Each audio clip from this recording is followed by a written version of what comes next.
Xudo nasib qilsa o'zbek oshi va oshpazi haqida nasib etsa kamida Netflix bo'lmasa Gollywoodda kino qilish. Bu professional oshpaz bo'lishga qattiq o'qish kerak, nima qilish kerak, nima qobiliyat kerak? Vodiydagi chustdagi qarindosh urug'lar oshpazligini ham yig'ishtirsin, oshxonasini yig'ishtirsin, qaytib kelsin. Taomni tayyorlanishi fermerdan boshlanadi. Faqatgina kabob pishirib, oyiga $10,000 oylik, ya'ni pul topadigan oshpazlarni men bilaman. Siz 2009-yilda siz qaror qilganingizda, endi uni albatta oilaga ham izhor qilgansiz. Shunda kim sizni qo'llab-quvvatlagan bu masalada? Noqonuniy yo'llar bilan Amerikaga borib, oshpazlik qilish qadrlanmas ekan. Oshpazlik moyilli kasb dedingiz, u to'g'ridan-to'g'ri tushunaylikmi yoki daromad nuqtai nazaridanmi? 2000 ta ishtirokchidan birinchi o'rinni bizning o'zbek oshxonasi o'sha oshpaz jamoasi oldi. Sulola. 200 yillik. Ha. Aka, kimga murojaat qildingiz? Bitta davlatimiz rahbari telefon qilmadi, xolos. Qolgan hamma telefon qildi, menga ehtiyot qilib olib o'tinglar deyapti-da. Bu kasb og'ir jihatlari, qiyin joyi qayerda deb ayta olasiz? Oshpazlik bu erkaklarning kasbi. Hayotda bitta kasb o'shani orqasidan yurgan yaxshimi yoki universal bo'lgan yaxshimi? Chig'atoy savdo majmuasida joylashgan Aksu restoranimizga xush kelibsiz. Ushbu filialimizda siz nafaqat mazali taomdan, balki sharqona va milliylikni o'z ichiga olgan interyerimizdan ham zavqlansangiz bo'ladi. Tabiat manzarasiga qaragan terasamizda esa siz tug'ilgan kunlar yoki oilaviy tadbirlaringizni o'tkazishingiz uchun barcha sharoitlar yaratilgan. Shuningdek, 20 ta odamni o'z ichiga sig'dira oladigan ikkita yopiq xonalarimiz ham mavjud.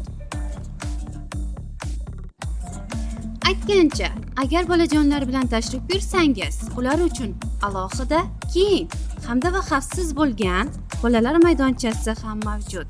Barchangizni Chig'atoy Aksu restoranimizda kutib qolamiz.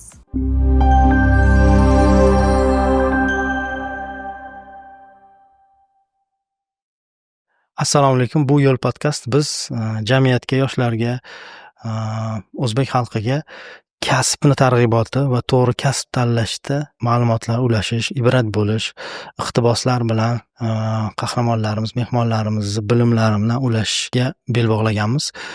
Albatta inson dunyoga bir o'zini qobiliyati, ma'lum bir aynan bir qobiliyati bilan keladi. Bu qobiliyat unga yengil bo'ladi. Unga bu qobiliyatni Alloh yetkazgan, yuqtirgan bo'ladi. Inson hayotga kelar ekan bu qobiliyatini izlash bilan va uni topib, to'g'ri yo'lda namoyon qilish bilan shug'ullanadi. Hayot davomida bunga ko'p vaqtini ketkazadi va kasbi uni hayot yo'lini asosiy yo'li hisoblanadi. Va albatta bu qobiliyati nafaqat o'ziga, jamiyatga foydali bo'ladi, chunki insonni Alloh jamiyatga foydali qilib yaratadi, atrof muhitga foydasi tegadigan qilib oldindan yaratadi va buni topib o'sha o'ziga, jamiyatga berib hissasini qo'shib ketadi va to'g'ri kasb tanlashi biz oshpazning taom tayyorlashiga o'xshatsak bo'ladi, chunki oshpaz ham sabr bilan, o'z mahorati bilan, san'atini ishlatib va ruhiyatini qo'shib bir taom tayyorlaydi. Endi albatta bu taomni ko'p vaqtda, ko'p sonda tayyorlash bilan bir chiroyli bir taom yuzaga keladi va uni taomni kasbga o'xshatsa bo'ladi va bu kasbni maqsadni, orzuni qo'shishi bilan u san'at darajasiga yetadi. Bugungi mehmonimiz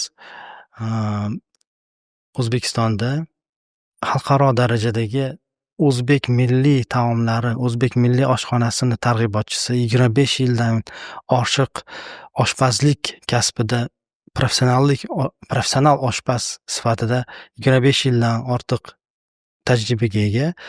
Aksu hamda Toshkent shahridagi Aksu hamda Madinadagi Kebab and Rice restoranlar tarmoqlari asoschilaridan biri Bahriddin aka Chusti. Bahriddin aka, xush kelibsiz. Assalomu alaykum. Assalomu alaykum.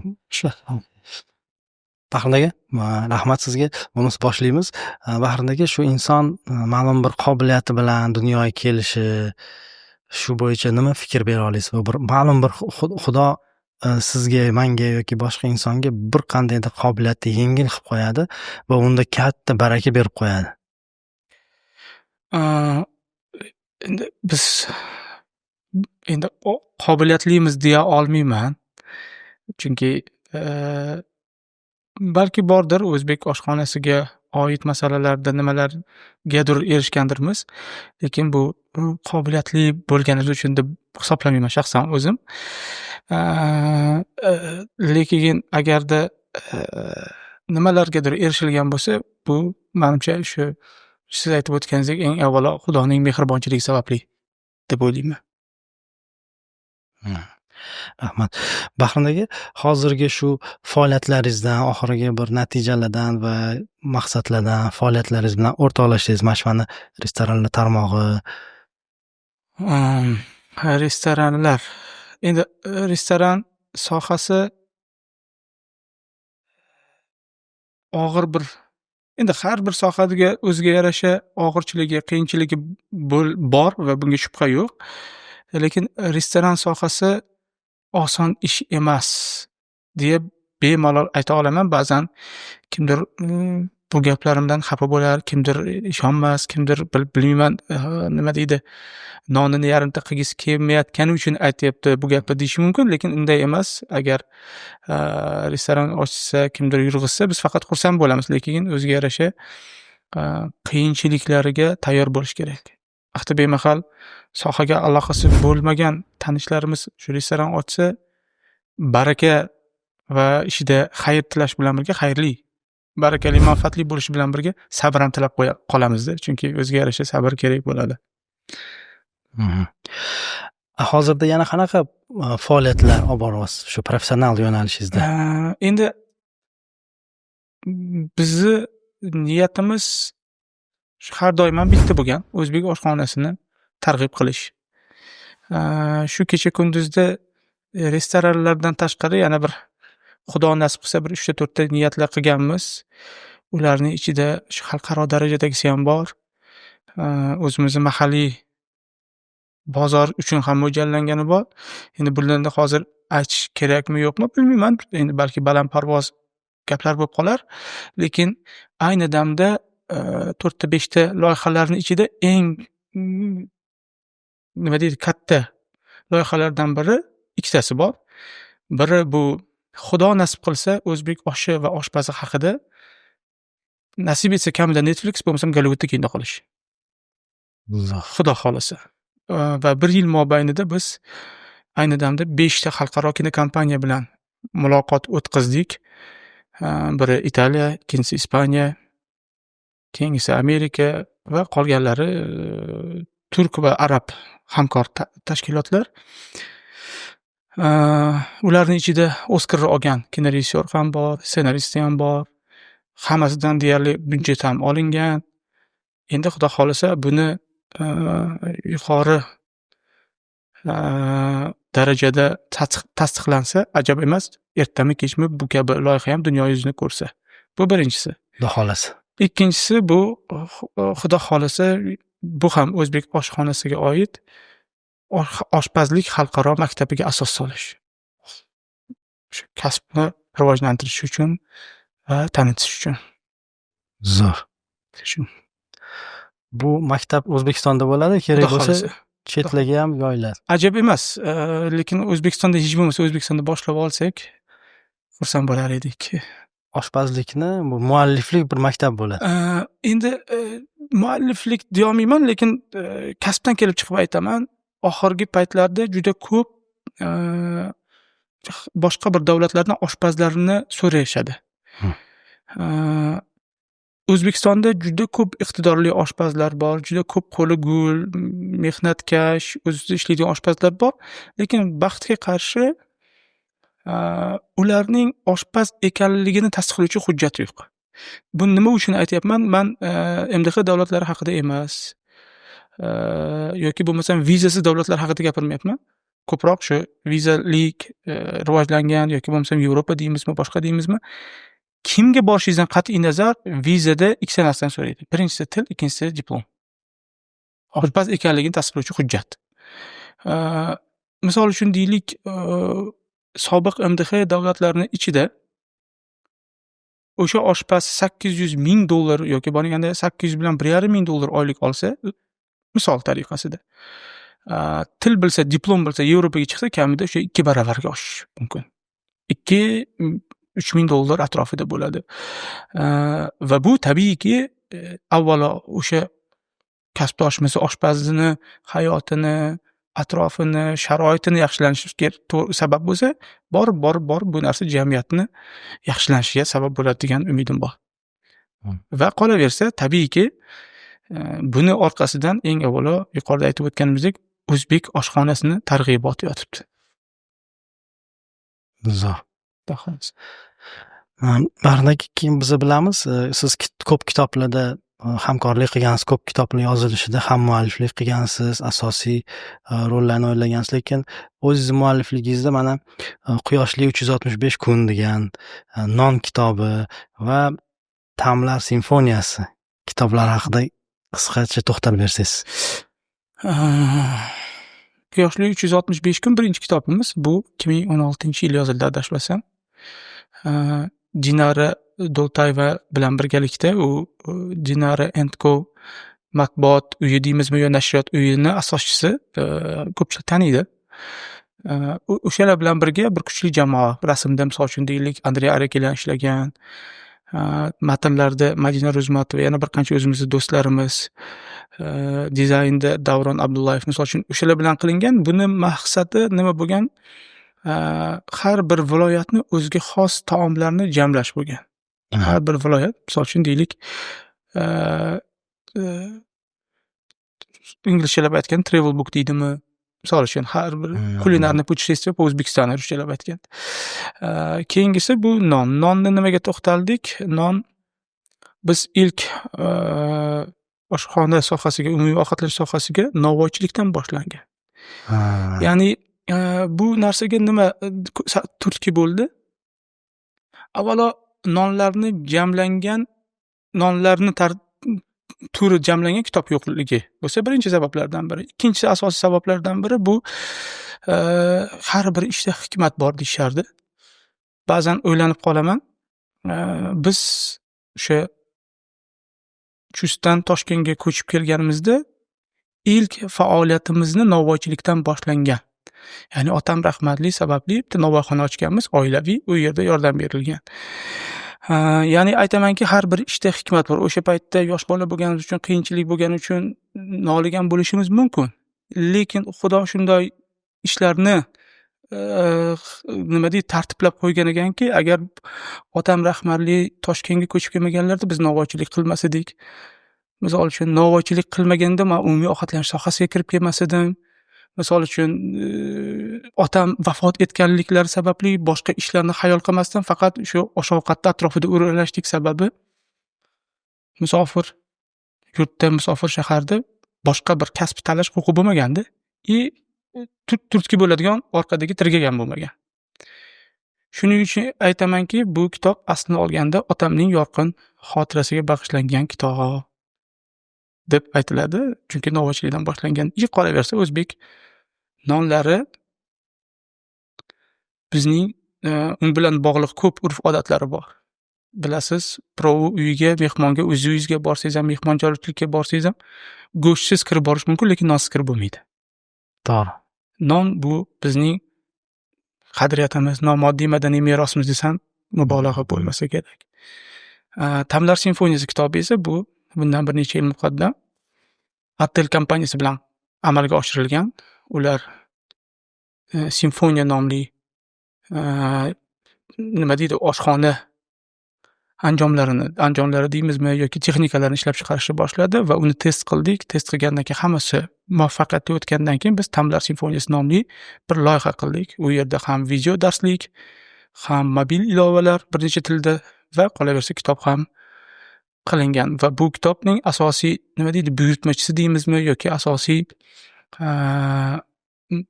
homiy hamkori bu Artel kompaniyasi bo'lgan. Zo'r. Gap yo'q. Yana qanaqa bir kitoblar ustida ishlash rejalaringiz bormi? O'zi ikkita narsa niyat bor. Ishlanyapti ham, lekin shunga qaramasdan xohlar edikki, o'tgan yil adashmasam Germaniyaga tashrifimiz chog'ida kitob rastalarida juda ko'p bosh oshpazlarni shef deymiz bizni oshpazlar tilida. Juda ko'p oshpazlarni o'zining mualliflik kitobi bor. Rassalarda. Bu narsa boshqa rivojlangan davlatlarda ham ko'p kuzatiladi. Bizda baxtga qarshi bu narsa unchalik yo'lga qo'yilmagan. Rivojlanmagan. Oshpazlarni o'zining mualliflik kitobi deyarli yo'q. Nima uchun? Ikkita sabab. Birinchidan kitob nashri biroz oddiy kitobga nisbatan qimmat. Ya'ni rangli bosma oddiy bosmaga nisbatan 5-10 baravarga qimmat tushadi. Chunki rasmlar kerak-da. Rasmlar kerak. Bu birinchi sabab, ya'ni katta xarajat talab qilishgani uchun. Ikkinchi sabab unchalik talab qimmat bo'lgandan keyin narxi oshadi. Narxi oshgandan keyin talabgir emas, ya'ni savdasi ko'zlagandek, kutgandek emas. Ba'zi joylarda 10 mingtalab kitob chiqsa, misol uchun oshxonaga oid, bizda 2 mingtani ham kerak bo'lsa yillab sotish mumkin. Sababi boya aytganimizdek rangli, qimmat bo'lgani uchun. Va shundan kelib chiqib xayol qildim, kelgusida bir imkoniyat bo'lsa, yosh iqtidorli oshpazlarni o'zini kitobini chiqishiga bir nima deydi, hissa qo'shish, moliyalashtirish bo'ladimi yoki yo'l yo'riq ko'rsatish bo'ladimi? Qayerga nima qilishlarini, misol uchun bizda jamoa bor, kitob yozishga ixtisoslashgan. O'shalarni kelgusida yosh avlod ham o'z kitobini chiqarishiga sababchi bo'ladigan bir o'zimiz yozishimizdan ko'ra ko'proq ularni qo'llab-quvvatlashni kelgusida niyat qilganmiz. Zo'r. Xudo xolasin. Bu bilan yanada shu o'zbek milliy oshxonasini Xudo xolasi. targ'ibotiga Ajab emas. va mualliflik yo'nalishida Shunday. zo'r. Rahmat Bahrimaga. Endi oshpazlik kasbiga ozgina kirsak-da, shu bu professional oshpaz bo'lishga qayerda o'qish kerak, nima qilish kerak, nima qobiliyat kerak yoki kimga shogird tushish kerak, qayerdan ustoz topish kerak? Professional oshpaz o'zi qanaqa toifadagi odam, u qanaqa kasb? Oshpazlik kasbi to'g'risini aytganda yog'li kasb. Ba'zan aytishadi, o'g'lim yog'li ishda ishlaydi deydi-ku, yog'li ishli deganda bu oshpaz degani aslida. Haqiqiy yog'li ish mana shu hisoblanadi. Lekin o'qish nuqtai nazaridan hozirgi kunda oliy toifani beradigan yoki oliy ma'lumotni beradigan o'quv muassasalari yo'q va mani taxminimga ko'ra yoki mani fikrimga ko'ra bo'lish ham shart emas. Ya'ni oshpazlikni o'rganish uchun oliy toifa bo'lish shart emas. Shart emas. Shart emas. Ya'ni tajriba almashish uchun ma'lum bir muayyan vaqt, muayyan bir oy mobaynida o'rganish mumkindir, lekin 4 yillab institut o'qish shart emas deb o'ylayman. Bu meni shaxsiy fikrim. Shuning uchun hozirgi kunda bo'lsa qanaqadir texnikumlar, qanaqadir bir akademiya, qanaqadir bir kurslar, qanaqadir bir qisqa muddatli o'qishlar kerak. Misol uchun xalqaro tajribada ham kuzatiladi. Misol uchun Fransiyadagi eng mashhur oshpazlik maktabi deysizmi yoki boshqa davlatdagilar deysizmi? Ko'pincha shu 6 oy, nari borsa 9 oy, maksimum 1 yilga boradi. Undan ko'p emas, ya'ni 3 yil, 4 yil o'qish shart emas. Endi bizning sharoitda hozirgi kunda Baraka topishsan oshpazlar uyushmasida bu kabi ishlar yo'lga qo'yilgan. Yosh avlod o'qiyman desa, borib oshpazlar uyushmasida ham o'qisa bo'ladi. Endi shogird tushish masalasida bo'lsa, birinchi birlamchi bilimni o'ziga eng qulay bo'lgan va eng yaqin bo'lgan odamdan olgani yaxshiroq. Ya'ni birlamchi ilk bazani muhim emas kim. Misol uchun kartoshka to'g'rashni, sabzi archishni hamma bir xil o'rgatadi. Lekin davomiyligini, ya'ni yana osish uchun malakasini oshirishga keyin mayli bir muayyan ustozlarni etagini tutib o'rgangan yaxshi deb o'ylayman. Shun. Zo'r. Siz endi mana professional oshpazlikka novvoylik orqali kelgan ekansiz. Mana o'zingiz bergan ma'lumot bo'yicha va bunga katta hissani siz otangiz, albatta onangizlar ham qo'shganlar. Shu kasbga kirib kelishingizni yana ham bir chuqurroq to'xtalib bersangiz. Yuqorida aytib o'tilganidek, bu kasbni zavq bilan, xohish bilan tanlangan emas. Hayotning majburiyati, Xudoning bir hikmati bilan bu narsalarga bu yo'llarga kelib qolganmiz. Eee, oldin ham takror bo'lgan, balki shu eshitganlar uchun takror, eshitmaganlar uchun yangilik bo'lsa, bu kasbga biz doim vaqtinchalik kasb deb qaraganmiz avvaliga. Ha. Ya'ni baxtga qarshi uzoq yillar mobaynida oshpazlik kasbi ikkinchi darajali kasb deb hisoblanganda, ya'ni juda bir qadrlanadigan, juda bir oshpazlik bilan bir narsaga erishish mumkin deyilmagan ko'p holatlarda.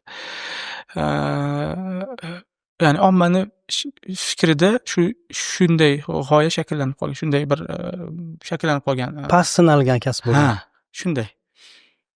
Endi xalqni orasida qadrlangan bo'lishi mumkin, lekin oshpaz misol uchun deylik, qanaqadir bir zargar bilan oshpaz taqqoslaganda oshpaz ikkinchi darajada turganda, misol. O'shaning uchun biz vaqtinchalik qaraganmiz. Keyin bir Xudoning bir mehribonchiligi bilan, zamonning zayli bilan shu sohada qoldik. Shu 2009-yildan buyon, ya'ni shu sohada 2009-2010-yilga kelib shu sohada qat'iy qolishni niyat qilib va shu sohada nima deydi? Palak otishga niyat qildik. Palak otish deydimi? Shu nuqtada siz tushundingizki, shu sizni kasb, shunda yurasiz, shunda rivojlanasiz. Ha, misol uchun 2009-yilgacha vaqtinchalik kasb deb qaralgan bo'lsa, 2009dan buyog'iga bo'ldi, mana shu kasb meniki. Qilinsa mana shu soha bo'yicha erishsa bir narsaga erishiladi deb niyat qilingan. Zo'r bo'lsa shunda zo'r bo'laman deb. Endi men zo'rlikka da'vo qilmaganman hech qachon. Lekin shu o'zbek oshxonasiga oid oz bo'lsa ham ravnaqa va rivoji uchun oz bo'lsa ham hissa qo'shishni niyat qilganmiz. Lekin zo'rlikka hech qachon da'vo qilmaganmiz. Va qilmaymiz ham. Maqsadimiz o'zimizni hayotdagi niyatimiz bor, maqsadimiz bor. O'sha maqsadimiz sari intilib yashab yuribmiz. Yaxshi. Demak, bu sizda oilaviy bir faoliyat bo'lgan. Avvaliga shunday. Avvalgi oilaviy faoliyat bo'lgan va shu tirikchilik nuqtai nazaridan, shu hayot kechirish nuqtai nazaridan va sekin-sekin bu sizni ko'nglingizga yotgan. Xuddi shunday. 2009-yildan oldin siz yana bir 5-10 yil bunda ishlagansiz-da bu faoliyatda. Biz xuddi shunday. O'zi 98-yil novvoychilikdan boshlangan bo'lsa, keyin oshxonaga, mo'saxonaga, Moskvaga borib restoranga ish qilib, mana shunaqa qilib 98-yildan to 2008-yilga qadar, 2009-yil qadar misol uchun turli xil nima deydi, vazifalarda mas'ul bo'lganmiz. Avvaliga xamir taomlarga, shirinlikka, keyin yana bir asosiy taomlarga, misol uchun oshxonada shunaqa bo'limlar bor-da, misol uchun povur mishnovi sexi deydi, ruschalab aytganda, ya'ni xamir taomlarni oshpazi, issiq taomlarning oshpazi, misol uchun ruschalab холодный sex deydimiz, oshpazlar uchun asli olganda bu yerda salat-palat, mana shunaqa gazak-bazaklar qilingan joy. Shu turli xil bo'limlarda ishlab 2009-10 ga kelib sekin harakat qilish kerak shu sohada qolish uchun izlangan. O'zbek xalqida to'y katta bir e'tiborda turadigan narsada, to'y industriyasi bor. Sizni kasbingiz shu to'y industriyaga bog'liq joyi bo'lganmi? Shu professional misol siz yo'q. Endi qandoq tushuntirsak bo'lar ekan? Deylik dizayner. Dizayner, misol uchun libos tikuvchi ham dizayner, 3D da ishlaydigan ham dizayner, Photoshopda ishlaydigan ham dizayner, yoki bo'lmasam uyni misol uchun bir narsa dekoratsiya qiladigan ham misol uchun dizayner bo'lishi mumkin. Ya'ni bir so'z aytganda hammasi dizayner, faqat yo'nalishi har xil. Xuddi shunday bizda ham oshpazlikda ham hammamiz oshpaz bir so'z bilan aytganda, lekin yo'nalishimiz har xil. Misol uchun to'yxonada ixtisoslashgan oshpaz restoranda ishlash qiyinroq. Yoki bo'lmasam xalq xizmatida yurgan kunduzlari katta oshlarni damlagan oshpaz restoranda qiynaladi. Yoki aksincha, restoranda qiynalgan ertalabda, ya'ni yo'lga tushib o'rganib ketadi. E'tiroz yo'q. Lekin bunda suyga qotgan nariginda biroz qiynalishi mumkin. O'shaning uchun biz ko'proq to'yxonalardan ko'ra restoran yo'nalishida ko'proq faoliyat yuritganmiz. To'yxonada hech to'qnash kelmaganmiz, ishlash nasib qilmagan. Restoran degan shu umumiy ovqatlanish Ha. qismida, Ha, xuddi shunday. lekin kechki to'y bazmlariga emas. U ham boshqa yo'nalish, Yo'nalishi boshqa, farq qiladi. farq qiladi. Farq qiladi. Lekin qilsa qilaveradi. Misol uchun qiyin joyi yo'g'u, lekin biz ko'proq shu restoran yo'nalishida ko'proq suyagimiz qotgan desa to'g'ri bo'lsa kerak. Zo'r. Siz 2009-yilda siz qaror qilganingizda, endi uni albatta oilaga ham izhor qilgansiz. Shunda kim sizni qo'llab-quvvatlagan bu masalada? O'zi endi otamizdan keyin Xudo umrlarini ziyoda qilsin, onam qolganlar. Bobo buvilar o'tib ketgan yoshi kattalar.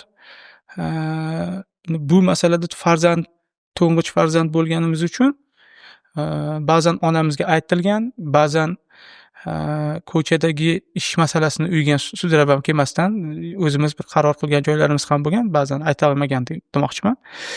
Lekin nazarimda qarshilik bo'lmagan. Hech kim misol uchun oshpazlik qilmagin, tashagin degan joyi yo'q. Bo'lgan bu shu yuqorida aytganimizdek 2000-yillar boshida otamiz rahmatli vafot etgandan keyin Toshkentda biz 6 farzandmiz. 6 farzandmiz, begona shahar, begona yurt va onam. Ana o'shanda vodiydagi, Chustdagi qarindosh urug'lar oshpazligini ham yig'ishtirsin, oshxonasini yig'ishtirsin, qaytib kelsin. Namanganga qaytib kelsinda, mana shu yerda o'zini uyi bor, boshqasi bor, mana shu yerda qozonni agar oshpazlik qiladigan bo'lsa ham, mana shu yerda qozonni kavlab yuraversin yoki bo'lmasam mana shu yerda tirikchiligini, ro'zg'orini qilsin deb aytilgan. Bu ham bo'lsa kasbga e'tirozligidan emas, balki bizga g'amxo'rlik qilganidan, xavotir olganidan, begona yurtda 6 farzandi bilan yosh hammasi qiynaladi degan ma'noda qarindosh urug'lar ko'p qaytarishlar bo'lgan. Lekin boya aytganimizdek, bu dastlabki yillarda. Unda siz necha yosh bo'lgansiz? Biz 17 ga to'lib-to'lmagan. 2002-yil vafot etgan bo'lsalar otamiz. Shunaqa 2018 ga to'lib-to'lmagan, 17. Va shunda siz shu otangiz yo'nalishlari Navoiylikni ushlab davom ettirib, yo'q, u paytga kelib bizda yolg'on bo'lmasa otam vafot etganlarida Kadish va bozorida kichkinagina bir somsaxonamiz bo'lardi. Novoyxonadan keyin o'sha 2000-yilda somsaxona bo'lgan, boshqa Kadishda bir somsaxona bo'lardi. Keyin 2003-4-yilga kelib oshxona qilib shunaqa. Otam vafot etgandan so'ng o'zimni o'sha otam hayotliklari paytida oshxonalar, somsaxonalar, novoyxonalar ijaraga olib o'zimiz yurg'izganmiz. Garchi ko'p ishlarda yugur-yugurda o'zim bo'lganim bilan, lekin orqamda otam borligini bilardim. Bir narsa bo'lsam otam turib beradilardi. Lekin otam vafot etganlaridan so'ng qo'rquv bo'lgan, orqada hech kim yo'q. Shundan so'ng hamma narsalarni ijaradagilarni topshirib boshqa qilib, birovlarni qo'lida oshpaz, somsapaz, novvoy yoki bo'lmasam deylik qilib 2007-yilgacha shunaqa qilib ishladik. Professional sifatida, ishchi sifatida deylik. Keyin 2007-yilda Moskvaga ketib, shu bilan keyin Moskvada faoliyatimizni davom ettirganmiz. Zo'r. Demak, sizga bu ota kasb desak ham bo'lar ekan-a? O'z otam Navoiy ham bo'lmagan. Otam o'zi o'qituvchilar oilasida tug'ilgan, biz ham shunaqa bo'lgan. Lekin boya aytganimizdek, bu yerga ko'chib kelganimizdan keyin majburiy oilaviy bir ishxona, oshxona ochilgan. Zo'r.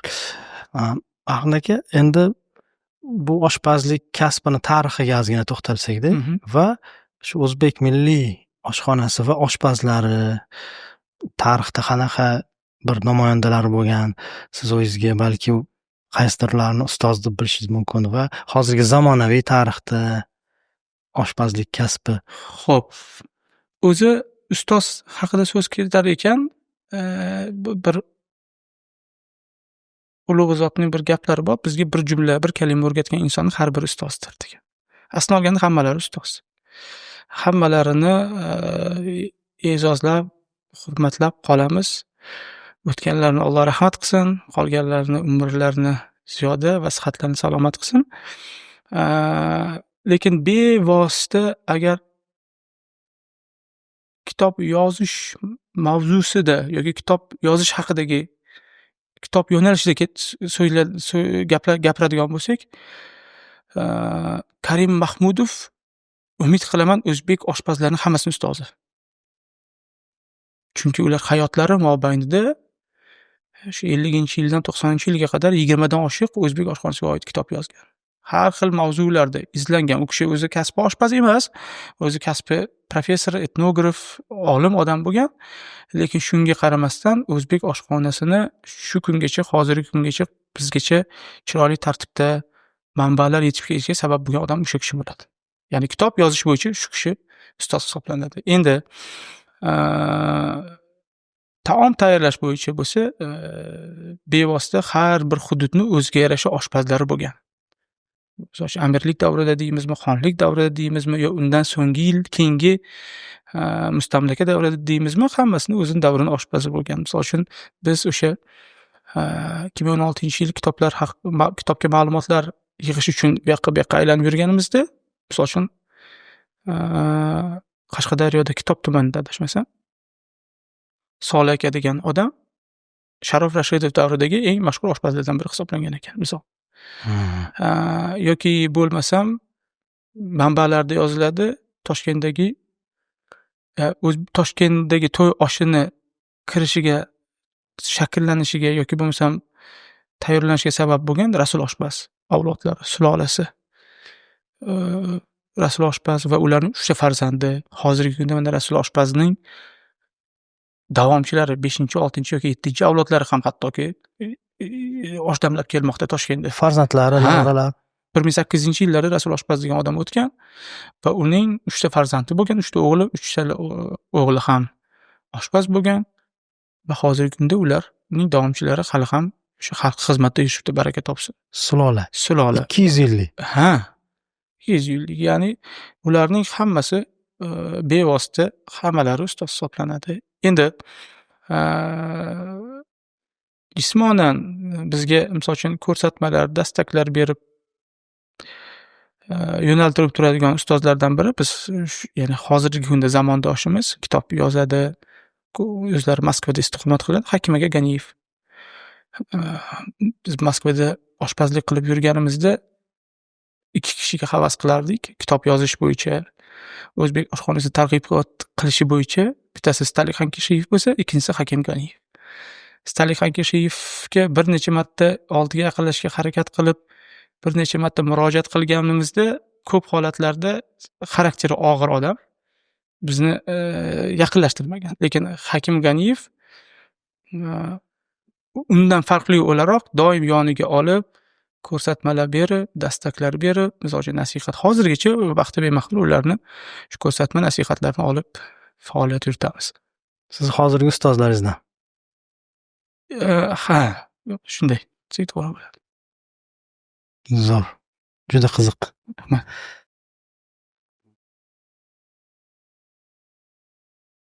Endi bir shunaqa bir falsafiy deymizmi, shunaqa savol taomga qaratilgan. Mana taomni oshpaz tayyorlaydi deymiz. Lekin yana ham chuqur qarasak, taomni tayyorlanishi fermerdan boshlanadi. Fermer, undan keyin bozordagi sotuvchi, bozor, keyin oshpaz, keyin mijozam bir ishtirok etadi taom tayyorlash. Shu ketma-ketlikda qay biri eng muhim deb o'ylaysiz?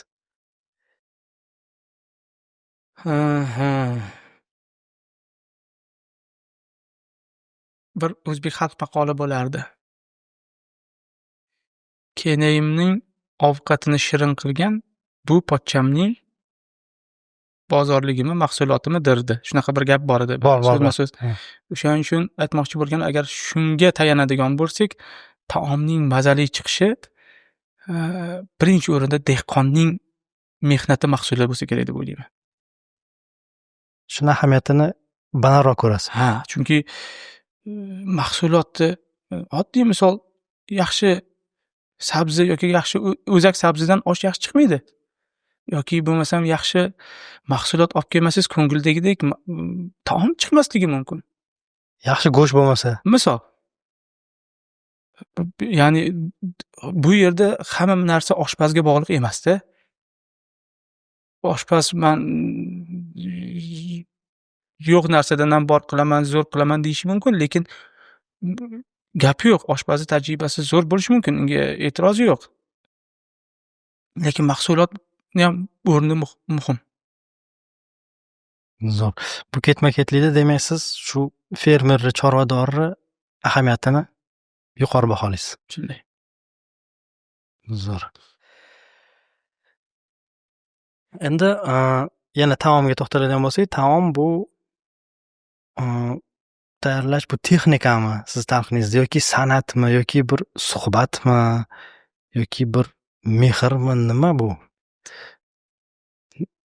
Nega bir xilgi taomlar bunday bir mazza bo'ladi, bir xil yoki shu jihatdan? Avvalgi bosqichda texnika, keyingi bosqichda san'at bo'lsa kerak. Texnika, tartib, disiplinasini saqlash. Birinchi bosqichda misol uchun, bu boshida oshpaz oshi ko'ngildagidek chiqmasligi mumkin, lekin borib uni san'at darajasiga olib chiqadi. Nima uchun? Chunki tajribasi oshgan sari san'ati ham oshib boradi. Demak, ikkita oshpaz bo'lsa, texnikani bir xil bajargani bilan, san'atini qo'shish bilan, o'zini ilhomini qo'shish bilan Shunday. shunda farq qiladi. Shunday desam bo'lsa kerak. Bahrom aka, sizda shu kasbingizda bir qiyin kechgan jihatlari, qaysinaqa momentlar, bir jihatlar qiyin kechgan joylari bo'lgan? Qiyin kechgan. Qiyin bir kechgan holatlar.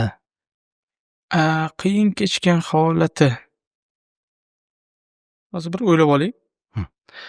Kasbingizda qiyinchiliklar desak bo'ladi. Kasbning qiyinchiligi haqida. Yuqorida aytganimizdek, restoranni yurg'izishga uchun ozgina sabr va mehnat kerak bo'lsa, oshpazlikda ham xuddi shunday. Ya'ni o'ziga yarasha sabr kerak. Ya'ni nima uchun bunday deyapman? Hozirgi kunda deylik, bir oylik maoshi $1,500 deylik, misol tariqasida. Aytaylik. $1,500 oylikni boshqa kasbda ham, boshqa yo'nalishda ham hozir topsa bo'ladi-da. Bo'ladi. Ya'ni bu sohada misol uchun shijoati, muhabbati, bir sadoqati bo'lmasa qiyin kechaveradi. Sabri bo'lmasa. Sabr bo'lmasa. Agarda men aminman va shunga guvohman. Hozirgi kunda faqatgina osh damlab, faqatgina somsa pishirib, faqatgina kabob pishirib, oyiga $10,000 oylik, ya'ni pul topadigan oshpazlarni men bilaman. Bor. Ularning yutug'i nimada? Sabrda va mehnatda. Sabr va mehnatda. Mehnat va sabr. Ya'ni ular bu darajaga kelish uchun birdaniga kelib qolgan emas. O'zbekistonda shu Toshkentda misollab bir 10 ta, 15 ta, 20 ta bilmayman, balki ko'proq hamdir, lekin meni atrofimda men o'zim bilgan kamida bir $10,000 daromad qiladigan oshpazlarni. Birgina osh, birgina somsa, birgina kabob pishirib, misol uchun deylik. Lekin uning orqasida sabr, mehnat, Albatta. Xuddi shunday. Zo'r. Bag'riga endi mana kasb nuqtai nazaridan yana taomga to'xtaladigan bo'lsak, siz endi oshpaz bo'lsangiz, taom tayyorlaganda buni ko'rinishi, bir to'g'ri bajarilishi sizga muhimmi yoki mijozga manzur bo'lishi muhimmi? Agar taom restoran, ya'ni umumiy ovqatlanishda deylik, agar taom umumiy ovqatlanish muassasalari tayyorlanayotgan bo'lsa, eng avvalo mijozni xursandchiligi muhim. Manzur bo'lishi birinchi o'rin. Birinchi o'rinda. Agarda ulfatlar bilan, oila a'zolar bilan tor doirada bo'lsa, unda o'zi uchun muhim. Chunki u yerda u restoranda, umumiy ovqatlanish sohasida qilgan taomi uchun deylik pul to'layapti va pul to'lagan uchun og'rimasligi kerak. na ta'midan, na bir boshqasidan va hokazo va hokazo. Bu yerda esa u mehmondorchilik, ulfatchilikda esa eng asosiysi o'zi maza qilish kerak. Tayyorlash jarayonidan Jarayondan maza qilish. va o'sha davradan, oilaviy Xuddi shu. davradan. Bahrom aka, siz endi mana oshpazlikni moyilli kasb dedingiz. U to'g'ridan-to'g'ri tushunaylikmi uni yoki daromad nuqtai nazaridanmi? Daromad qachonki boya aytganimizdek mehnat qilib sabr qilsa rostdan ham yog'li kasb. Chunki vaqti bemahal o'zimiz ham guvohi bo'lyapmiz. Oyiga 5-10 ming dollar topish o'zi emas. Olmas.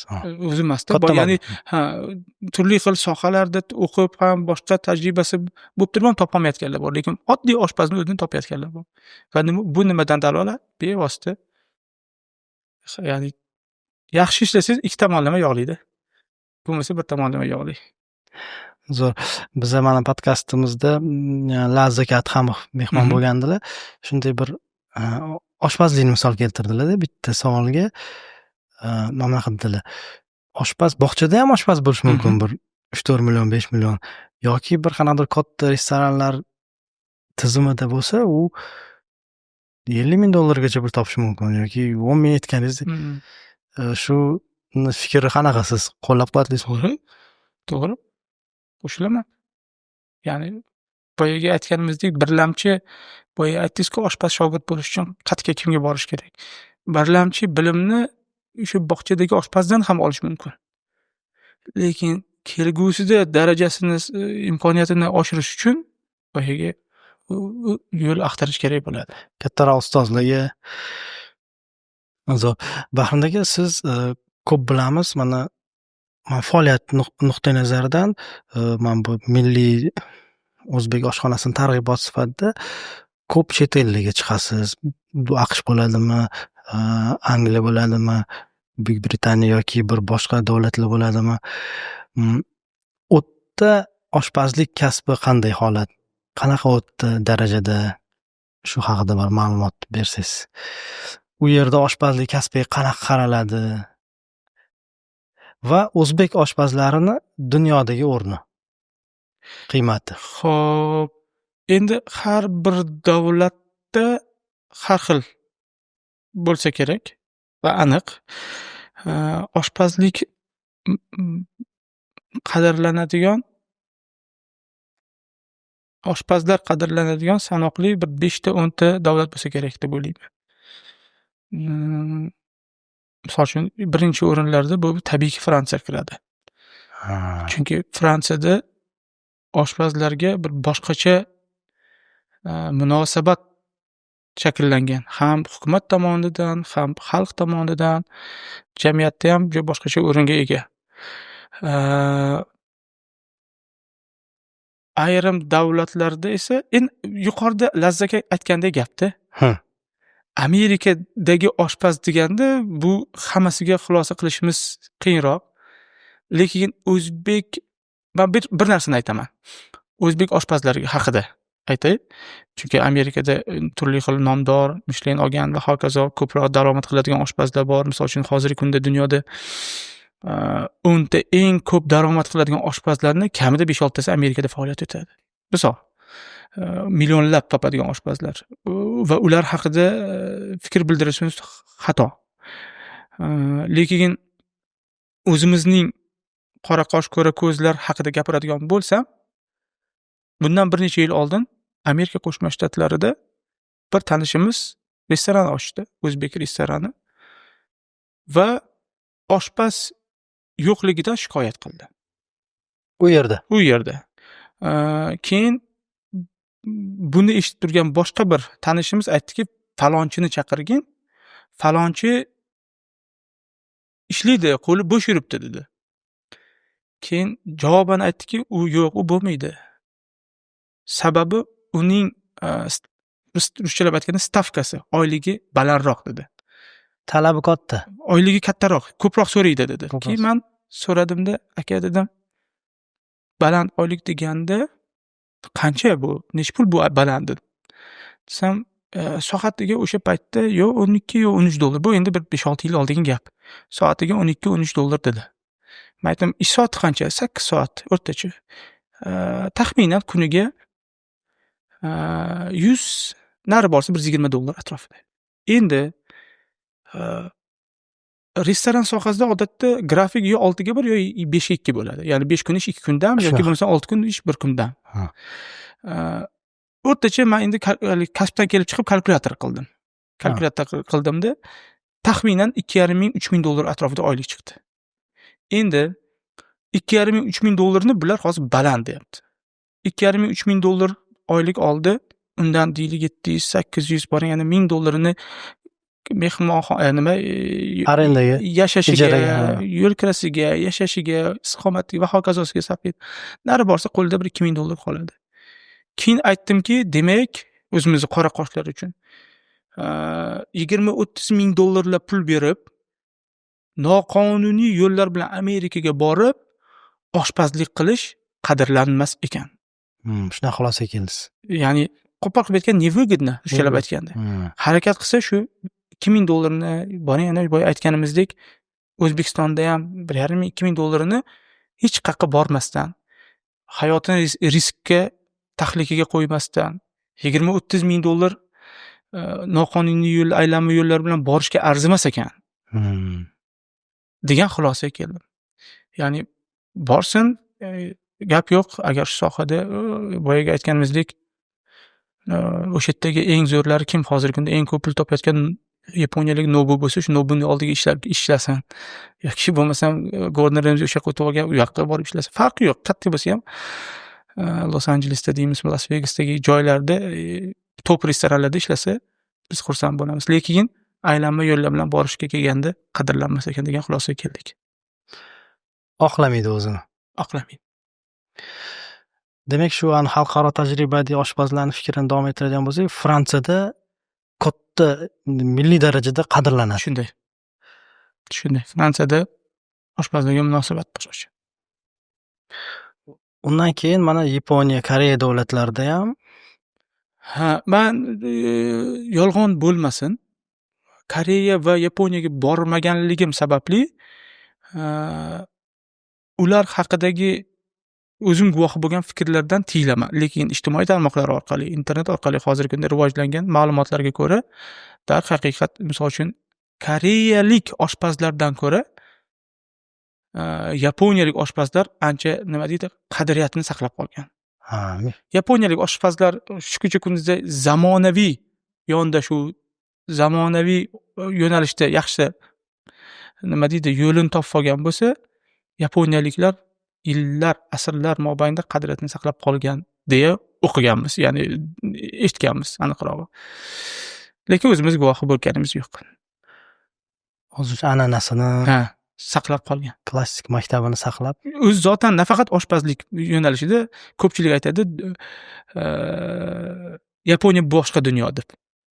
Nafaqat oshxonada, hammasida, misol uchun intizom deysizmi, boshqa yo'nalishda nimada bo'lishidan qat'iy nazar, Yaponiyaga borsang boshqa dunyoga tushib qolgan deysan deyshadi, lekin baxtga qarshi qilib nasib qilmadi.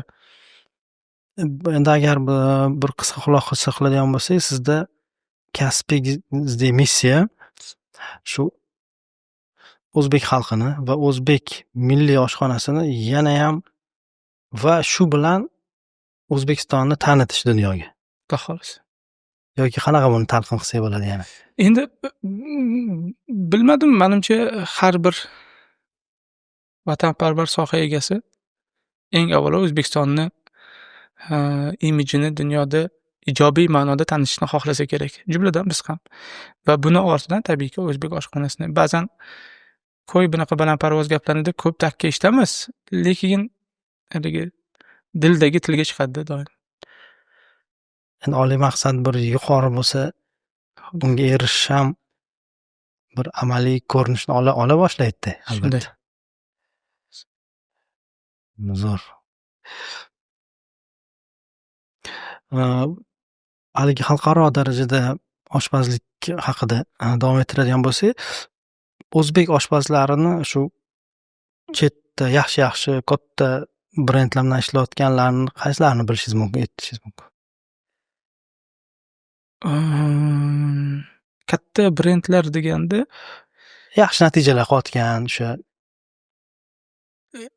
Xo'p, yaxshi natijalar qilayotgan endi o'zimiz aslini olganda dunyoning qaysi nuqtasida bo'lishidan qat'iy nazar O'zbekistonni va o'zbek oshxonasini targ'ib qilayotgan har bir soha egasiga o'z minnatdorchiligimizni izhor qilamiz va ularning qilayotgan ishlarida muvaffaqiyat tilaymiz.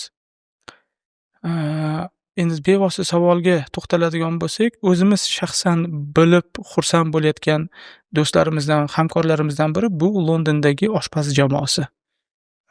Oshpaz brendining asoschisi Muzaffar aka va uning jamoadoshlari. Xabaringiz bo'lsa agar yaqinda Britaniya bo'ylab 2025-yilgi ko'cha ovqatlari, ya'ni street food tanlovi bo'lib o'tdi. Va adashmasam agar 2000 ta ishtirokchidan birinchi o'rinni bizning o'zbek oshxonasi o'sha oshpaz jamoasi oldi. Eng zo'r ko'cha taomi nominatsiyasida Grand Prixni qo'lga kiritdi va ularga adashmasam oktyabrda Yevropaga, ya'ni bu xuddi shunaqa yo'nalish endi Yevropa bosqichda bo'ladi, Germaniyaga yo'llanmani qo'lga kiritilgan. Shuni g'olib bo'lishdi ular. Ha. Ya'ni xursand bo'ladigan yonlarimizdan biri mana shular. Ular ham shu Britaniyada, men ko'p aytaman bu haqda. Muzaffar aka shu oshpaz jamoasi Angliyada igna bilan quduq qazidi desam mubolag'a bo'lmaydi, chunki u yerda mahalliy aholini va u yerdagi istiqomat qiladigan mehmonlar deymizmi, turistlarmi, hammasini ko'ngliga yo'l topa oldi. Birgina shu o'zimizni osh-ovqat bilan. Va o'zbek millatini ham o'tda Albatta, targ'ib qiladi. albatta.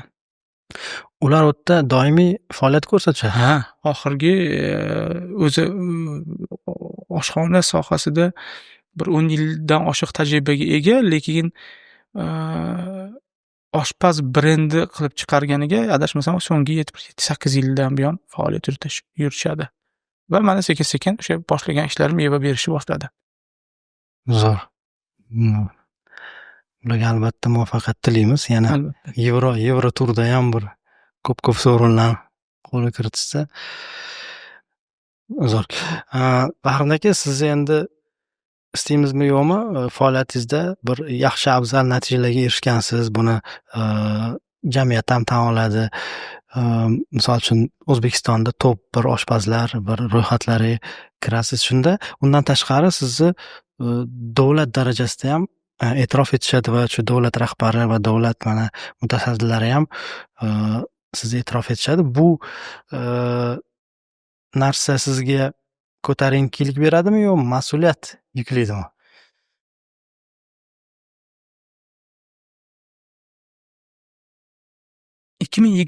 yilga qadar, Covid yillariga qadar deylik. Covid yillariga qadar avvaliga biroz xafa bo'lar edim. Xafa bo'lar edim. Nima uchun? Misol uchun oy chiqsa ham, kun chiqsa ham yo san'atkorga, yo sportchiga e'tibor va e'tirof. Afsuski oshpazlar 2-darajali, 3-darajali kasb egasi bo'lgani uchun ko'pincha nima qilishingizdan qat'iy nazar soyada qolib ketadi degan biroz xafagarchilik demayman, kemtik bor edi. Lekin 2020-yilga kelib Covid bo'ldi, xabaringiz bor. Birdaniga hamma turli xil sinovlarga keldi. Ulardan o'tgani bor, o'ta olmagani bor, qiynalgani bor va hokazo va hokazo. Jumladan biz ham 2020-yil Covid bilan xastalandik va tabiatan biz misol uchun ancha-muncha joylarda eshik qoqib yordam beringlar deb o'rganmaganligimiz sababli ko'pchilikka kelgan to'y o'tadi, ketadi, peshonamizdagi borini ko'ramiz dedikda bir shifoxonaga joylashdik, yotdik. Va kasallik bilan. Adashmasam uy bozori tarafdagi KIP deb nomlanadigan shifoxona edi. U yerda baxtga qarshi glavvrachning xodimlarning sovuq munosabati sababli bizning ahvolimiz yana ham tanglashib ketib boshladi. Juda ham og'ir ahvolda. Ya'ni reanimatsiyada edim, jonlantirish bo'limida. O'sha paytda saturatsiya 76 saturatsiya, bu biladiganlar aytadi. 76 saturatsiyada bosh shifokor biz buni davolab bo'ldik.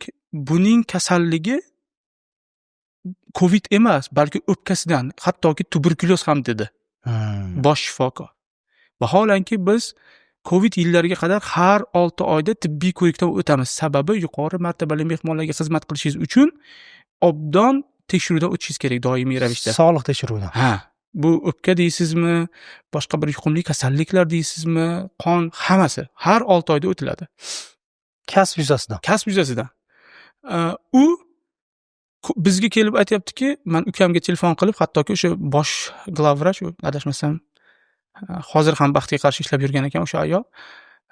Biz buni davoladik, olib ketgan, bu tuberkuloz dedi. Ukamga telefon qilib, xohlasang Milliy gvardiya chaqiramiz dedi. O'sha paytda. Keyin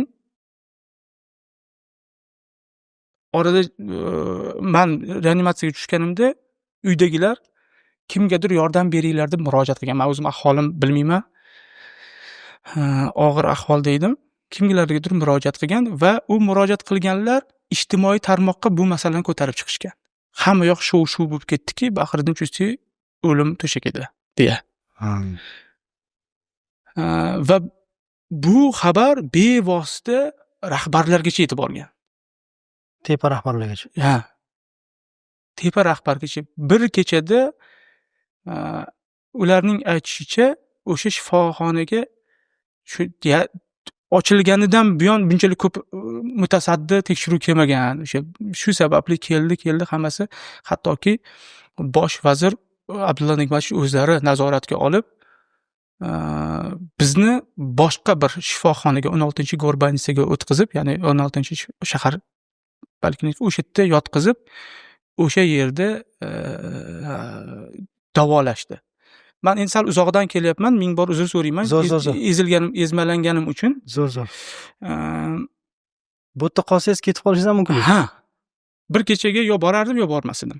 Misol, bilmayman. Astag'firulloh. Keyin hattoki men videosi ham bor, anida chunki saturatsiya tushib ketgan odamni kislorodsiz qimirlatish mumkin emas. Mumkin emas ekan. Bizni kislorod qo'yib boshqa shifoxonaga olib ketayotgan, nima deydi, o'sha tez yordam xodimi hazillashib, aka, kimga murojaat qildingiz? Bitta davlatimiz rahbari telefon qilmadi, xolos. Qolgan hamma telefon qildi, menga ehtiyot qilib olib o'tinglar deyapti-da. Va buning eshitgandan so'ng, bunaqa munosabatni ko'rgandan so'ng, haligi boya 20-yilgacha bo'lgan xafagarchilikdan tarixchalik ham, zarrachalik ham qolmagan. Qoyil. Aytmoqchi bo'lganim, balki moddiy yoki ma'naviy qanaqadir e'tibor bo'lmasligi mumkin, bo'lmagan bo'lishi mumkin 20-yilga qadar. Lekin o'sha paytda, misol uchun, davlatimiz rahbari tomonidan bunaqa munosabatni ko'rgandan keyin men juda ham xursand bo'ldim. Hattoki sal o'zimga kelib, reanimatsiyada, o'sha jonlantirish bo'limida 16-Gorbanitsada yotganimda, shifokorlar har kuni telefon orqali doklad qilishadi. Hisobot berishadi. Palonchi, pistonchi holati mana bunaqa, buncha bo'ldi, bunaqa bo'ldi, yaxshi tomonga o'zgarish, siljish bor va hokazo va hokazo.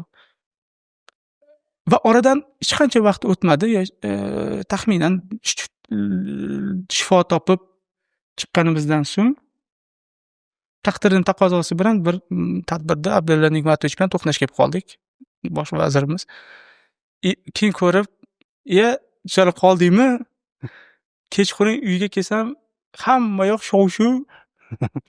Keyin o'sha yozganligini hammasini keyin o'qib berdilar. Mana shunaqa bo'ldi, boshqa bo'ldi. Rahbarimizdan shunaqa ko'rsatma oldik. Hammaga misol uchun qilibki, o'shandan keyin men aytdim, minnatdorman.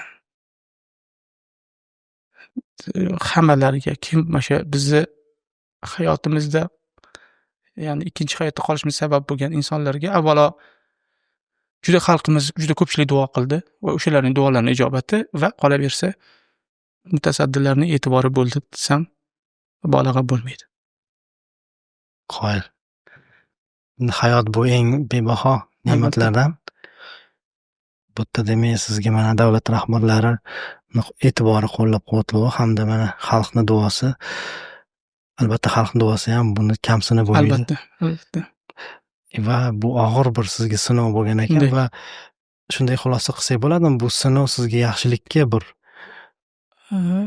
Shunday deb o'ylayman, chunki o'sha davrda o'zimizga o'zimiz nima deydi, ozgina xulosamiz nima bo'ldi? Xudoning mehribonchiligisiz hattoki bir qultum nafas ham ola olmasligimizni ana o'shanda anglab yetdik. Va o'shanda tushunib yetdikki, endi bundan buyog'iga Xudo umr bersa, o'zimizni o'tga cho'qqa, ya'ni unga qadar o'tga cho'qqa urib har xil bo'lar bo'lmaguz ishlar bilan bo'lar bo'lmagur loyihalar bilan shug'ullanib yurardik. Keyin o'shanda o'zimga aytdimki, bundan buyog'iga o'sha ish nuqtai nazaridan bir sut berayotgan bir sigirni qoldiriladi, qolganiga shu sohaga oid ijodiy ishlar bilan shug'ullanaman degan niyat qildik va mana oradan 5 yil o'tibdi. Mana shu kecha kunduzda ro'ppa-rosa 5 yil bo'ldi. Ozmi ko'pmi bir narsalar qilishga harakat qilyapmiz. bu yerda demak aynan bir Bahriddin Chustiy emas, oshpaz kasbiga bo'lgan mehr ko'rdingiz, to'g'rimi? Shunaqa desak bo'ladimi yo shaxsgami yoki Yo'q, kasbga. kasbga? Misol uchun men shaxs sifatida hech kim emasmiz aslida. Lekin kasb jihatdan yuqorida bir chiroylik yuqorida emas, bir anavi bor.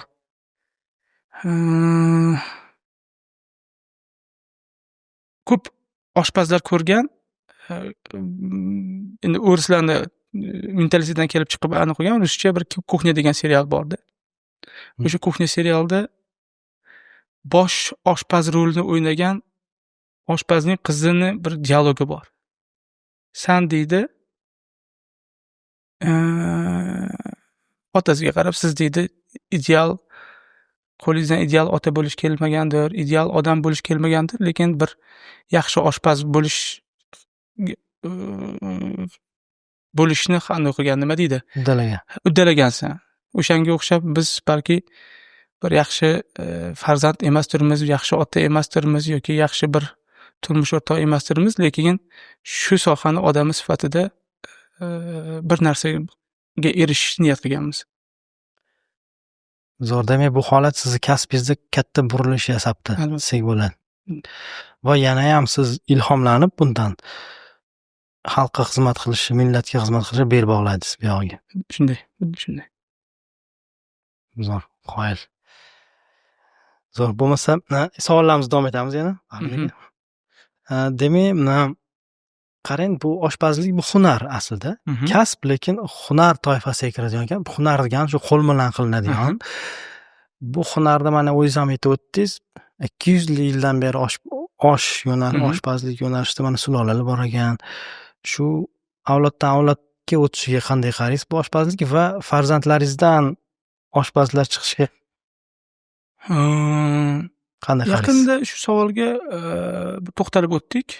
Bu yerda agar o'g'il farzand bo'lsa, kasbni davomchisi bo'lishiga e'tiroz yo'q. Agar qiz bola bo'lsa, unday mentalitet demayman, bizning qadriyatdan kelib chiqib aytaman, ayol kishiga bizning yo'nalishda ishlash biroz qiyinroq bo'ladi. Ya'ni oshpazlik kasbida ishlash qiyinroq bo'ladi. Buni sabablarini aytaman. Oshpazlik kasbi 10-12 soatlab kerak bo'lsa oyoqda turadigan kasblardan biri hisoblanadi. Oson emas. 10-12 soatlab. 10-12 soatlab oyog'ida turgan ayol kishi kechqurunlari kelib oilasiga, farzandiga, turmush o'rtog'iga qarashga qiynalishi, vaqt ajrata olmasligi mumkin. Bu bilan men oshpazlik qilayotgan opalarimiz, singillarimizni nima deydi, hukm qilmoqchi emasman. Lekin bu yo'nalishda, ya'ni ayollar bizning diyorlarda nimagadir erishishga biroz qiynaladi. Har xil sabablarga ko'ra. Ha, Mehnati, endi odatda ko'p aytiladi, oshpazlik kasbiga ayollarning, ya'ni bosh oshpaz bo'lishi bizning diyorlarda oilani birinchi o'ringa qo'yadigan diyor hisoblanamizda bizda. mentalitet shunaqa. Mentalitetimiz, qadriyatimiz shu. Bu Qadriyatimiz. to'g'ri ham, yaxshi ham. Buni misol uchun yomon deyilmaydi.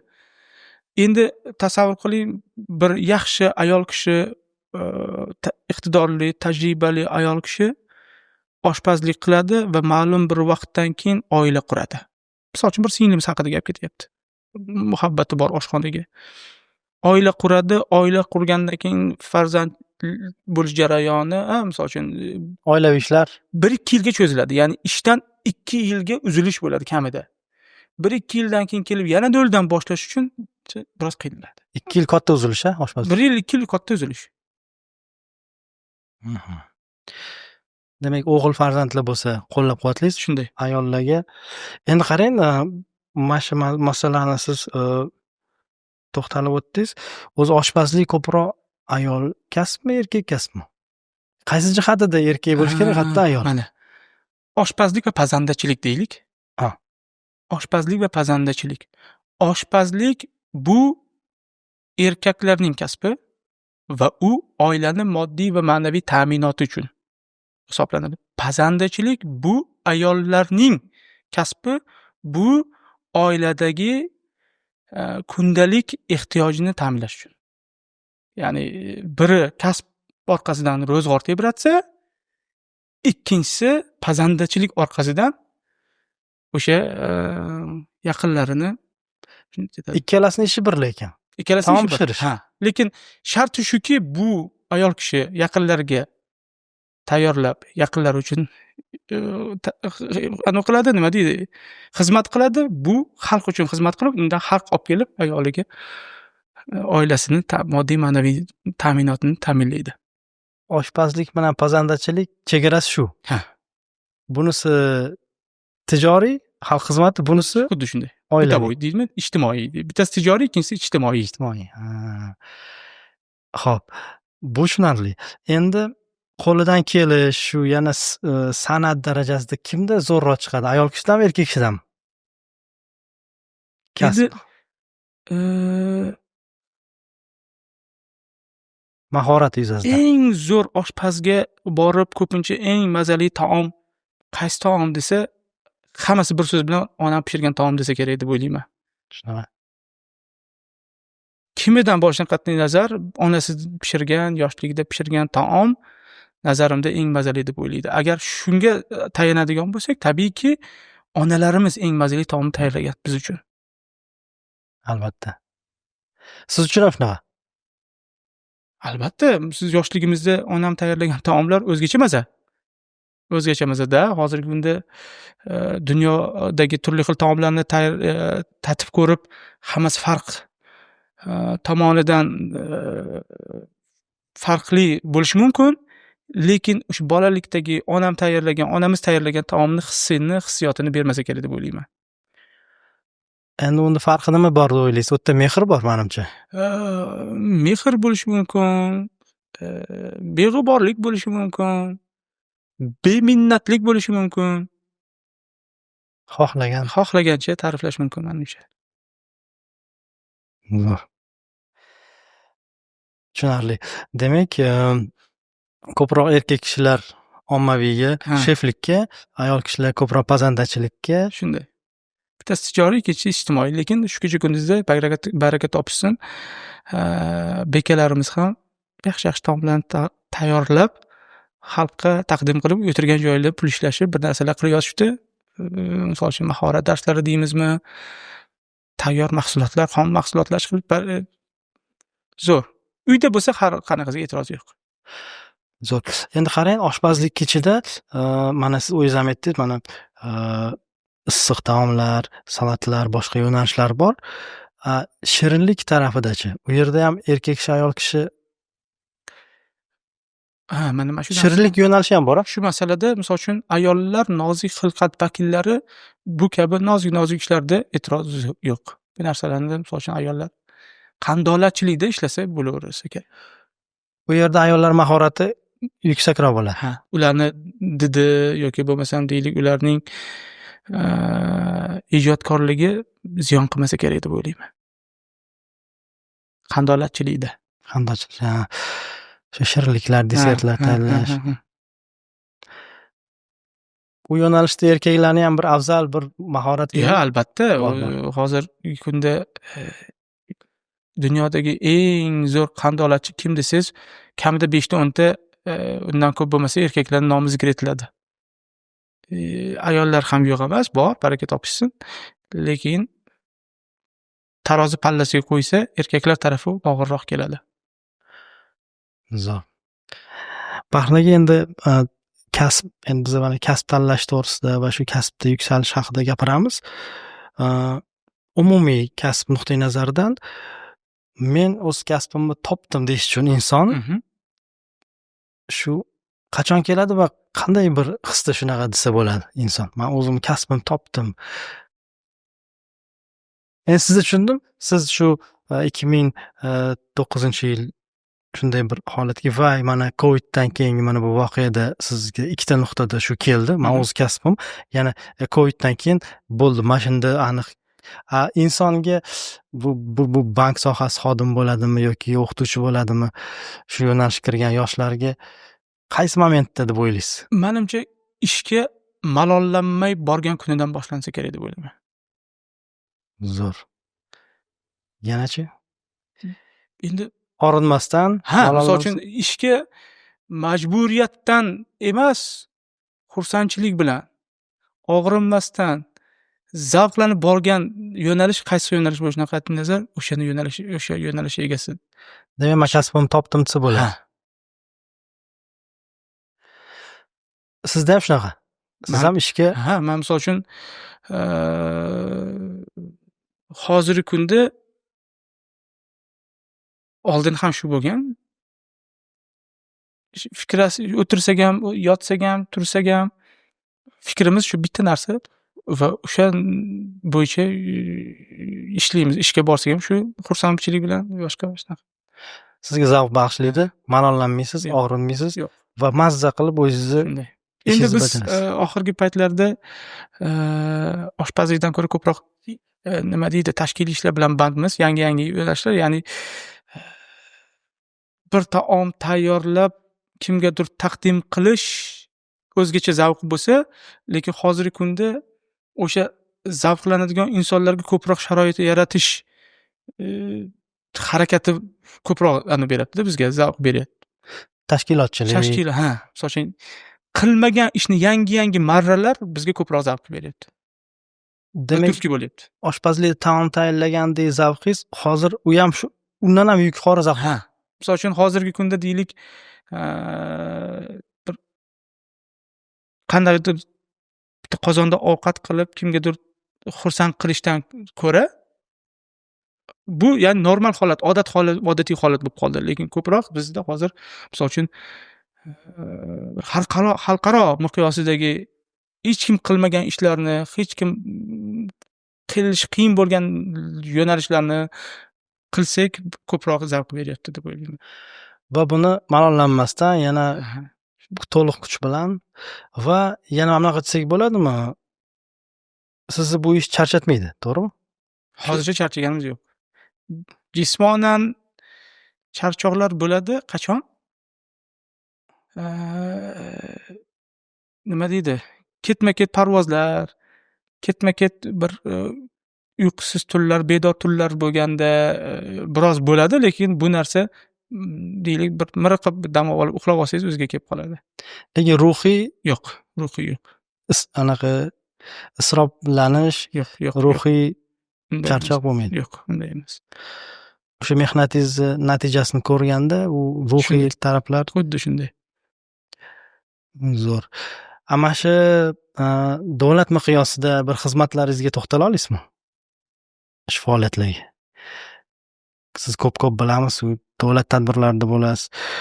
Ko'p yuqori darajadagi mehmonlarga Endi tashkilotchilik aslini olganda bu kabi xizmatlarni qilayotgan juda ko'p, baraka topishsin.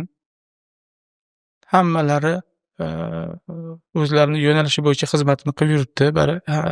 Shu oshxona sohasida ham, boshqasida ham. Nimani to'xtalish mumkin? Shu sohani mana uzoqqa bormaymiz. Shu sohani orqasidan yana yaqinda davlatimiz rahbarining Turkmanistonga tashrifi doirasida Avazada O'rta Osiyo xalqlari o'z madaniyatini, turizm salohiyatini, urf-odat an'analarini namoyish qildi. Jumladan biz ham o'zbek oshxonasini u yerda jamoadoshlar bilan borib taqdim qilib keldik. Endi kasb egasi sifatida bu kabi martabali mehmonlarga taom tayyorlash ham zavq, ham sharaf bo'lsa va shu bilan birga juda katta bir mas'uliyatni talab qiladi. Chunki katta mas'uliyat. man ko'p misol qilaman. 1966-yil Bahodir Shostri O'zbekistonda taomlangandan kechasi vafot etadi. Va u yerda uning vafoti taomdan emas, balki o'zining nima deydi, ajali bilan vafot etganligi tasdiqlanguncha oshpazlarni va u yerda xizmat qilganlarni olib kelishadi har tomonlama. Va buni man bundan bir necha yil oldin o'sha kecha xizmat qilgan nima deydi? O'sha paytda Metropol deb nomlashar ekan. Menejer, o'sha ofitsiantlarning kattasi bir intervyusida o'qib qoluvdim. Qanchalik bir azob bo'lganini, qanchalik bir sinovli, qanchalik bir mashaqqatli bo'lganini o'sha yerda o'qiganmiz va o'shandan keyin aytamiz, Xudo ish qilib doimo yuzimizni yorug' qilsin. Onam ham har safar bu kabi joylarga, safarlarga chiqqanimizda duo qilib o'tiradilar. Ajab emas, o'shalarning duosi ijobati sababli to yuzimizni yorug' qilayotgan bo'lsa. Zo'r. Bahrin aka, siz yana bilamiz, Guinness rekordga kirgan shu eng katta osh 2017-yilda adashmasam, Toshkentda shuni bir ham mualliflardan bir bo'lgansiz. Shu tadbir to'g'risida aytib bersangiz. U g'oyasi qayerdan kelgan, uni amalga oshirish. Bu endi Guinnessda ikki xil yo'nalish bor ekanda. Bittasi shaxsiy rekord, ikkinchisi jamoaviy rekord. Ya'ni shaxsiy rekord qanday bo'ladi? Qachonki bitta odam deylik bir vaqtning o'zida mana bu stakanni 100 tasini boshi bilan sindirsa, u shaxsiy rekord. 100 marta turnik tortsa, u shaxsiy rekord. Lekin bu ishda jamoaviy qatnashganda o'ta jamoaviy bo'ladi, ya'ni bitta odam bo'lmaydi. Bitta odam bo'lmaydi. Ya'ni aytmoqchi bo'lganim, bu tadbir jamoaviy tadbir. Butun boshli oshpazlarning ishtirok etgan tadbir. Shuning uchun bu Guinnessga kirishi faqat biz emas, balki butun bir o'sha jarayonda qatnashgan har bir odamning hissasi deb o'ylayman. Biz faqat o'sha paytlarda, misol uchun deylik, avvaliga 2010-yillarda bizga g'oya keldi deb ham xayol qilib yurardik. Ya'ni bu o'zi nima bo'ldi? 2010-yil biz adashmasam Turkiyada ishlar edikda, o'sha yerda qaysidir bir Yevropa shaharida, davlatida eng katta shokolad qilishgan, shokoladdan bir qanaqadir narsa qilishgandi esimda bu. Keyin gapdan gap chiqib, o'sha yerda Baxtiyor aka bor edi, o'zbek palovini ham bir katta qilib qilaylik. Qanday bo'lar ekan deb maslahat bo'lgan. Va shu maslahat asosida harakatlar boshlangan. 2010-yildan boshlab 2017-yilga qadar qancha eshiklar taqqillangan, qancha murojaatlar bo'lgan. Lekin nasiba o'sha paytdagi milliy telekanalning rahbari Komil Ismoilovich Allamjonov bilan amalga oshgan. Biz ular bilan O'zbekim degan kitobini nashr qilganmiz. Ya'ni ular nashr qilishgan, biz uni ovqat qismiga mas'ul bo'lganmiz. Oshxona qismiga. O'sha kitobning taqdimotiga nima qilamiz degan savolga o'sha anchadan beri shu g'oya borligini va xo'p desiz birgalashib qilamiz deganmiz va tabiiyki barcha moliyaviy tashkiliy ishlarni ular o'z zimmasiga olgan. Boshqa misol uchun Qozonda qilish kerak bo'lgan tomonini, texnik tomonlarini biz amalga oshiramiz. Lekin shu o'rinda bir narsani aytaman. Biz bu harakatni ilk boshlagan yillarimiz qo'limizga 1986-yil chop etilgan bir maqola kelib tushdi. Va bu maqola Karim Mahmudov tomonidan yozilgan va yuqorida aytilib o'tilgan Rasul oshpazning kenja farzandi Xudoyberdi Rasulovning yorqin xotirasiga bag'ishlangan edi. Va u maqolada bevosita o'sha Xudoyberdi Rasulov bilan bo'lgan suhbat yozilgan. Va ular u suhbatda dunyodagi eng katta palovni tayyorlash loyihasi, niyati, harakatini aytib o'tishgan. Bu qandoq qilinishi kerak, nimalar bo'lishi kerak, nimadan keyin nima solish kerak, texnik jihatlari ham yozilgan. O'sha maqolada biz esa undan bexabar holda 2010-yillarda uni harakatini boshlaganmiz. Va shundan so'ng aytildiki, maqolani o'qigandan keyin va bu narsa amalga oshgandan keyin aytildiki, bu bizning g'oyamiz emas, balki ustozlarning niyati, orzusi faqat bizning ustimizda ijobat bo'ldi. sizlar qo'l bilan. Endi u paytda bir qancha o'zi tarixda bir necha marotaba uringan ekan, misol uchun adashmasam 70-yillarda bir uringan, 80-yillarda yana bir uringan katta osh qilishga, lekin amalga oshmagan. 2010-yil biz urindik, amalga oshira olmadik, lekin 2017-yilga kelib amalga oshirildi. Ya'ni aytmoqchi bo'lganim bu o'sha yana bir takror bo'lsa ham aytaman. Loyiha aslida ustozlar niyat qilishgan. Aslida ular harakat qilishgan. Lekin turli xil sabablar bilan o'sha paytdagi cheklovlar bilan amalga oshmay qolgan ekan. Zo'r. Bu yerda demak jamoaviy duos har bitta bu yerdagi oshpaz ro'yxatdan o'tadi. Yo'q, u yerda qandoq? Jamoaviy sertifikatda, jamoaviy rekordda 5 tagacha sertifikat olish mumkin. 5 ta kompaniyaning nomi zikr etilib, 5 ta kompaniya nomi zikr etilishi mumkin. Bizning sharoitda 2 kishining nomi zikr etilgan. Birinchisi bu deylik o'sha bevosita moliyalashtirilgan, harakat qilgan, tashkillashtirgan milliy kanal bo'lsa, milliy TV bo'lsa o'sha paytda, ikkinchisi bularning nima deydi, arini uyasini qo'zg'ab qo'ygan biz bo'lgan shu, ikkinchisida bizning tashkilot nomi zikr etilgan. Bu Guinness rekord tashkilotga beriladi.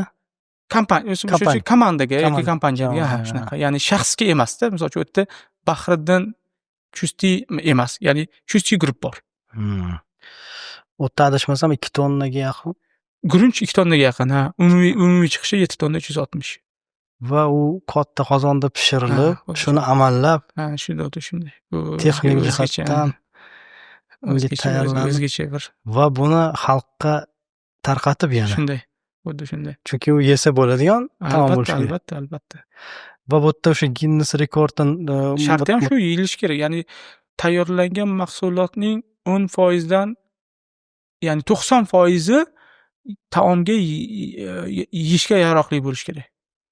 Ya'ni 10% gacha umumiy miqdorning 10% gacha nima deydi, qanaqadir joiz. Tega olishi, boshqa qilish mumkin. Yuqorida aytgan pogreshность deymizmi, bor.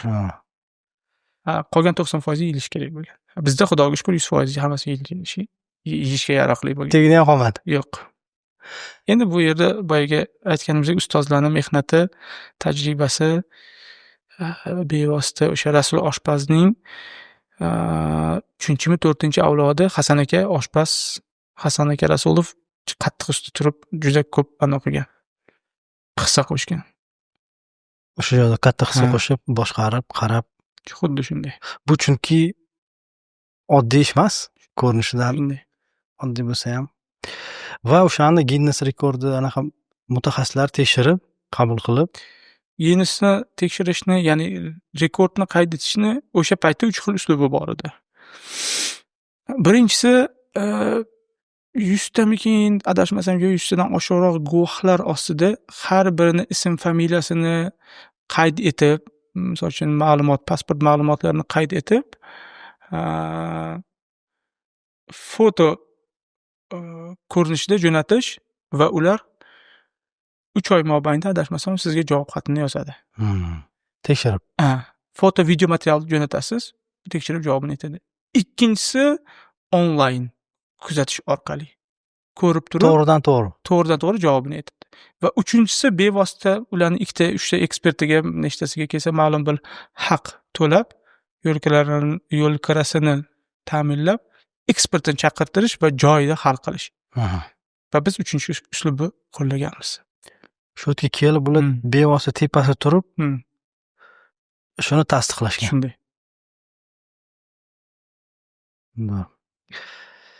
Bunga o'xshagan bir narsani yana qaytarish niyat bormi? Endi menimcha yo'q. Boya aytganimizdek, qilgan ishni takrorlash unchalik zavq beradi, lekin o'sha birinchi safardagidek eyforiyani bermaydi. To'g'ri.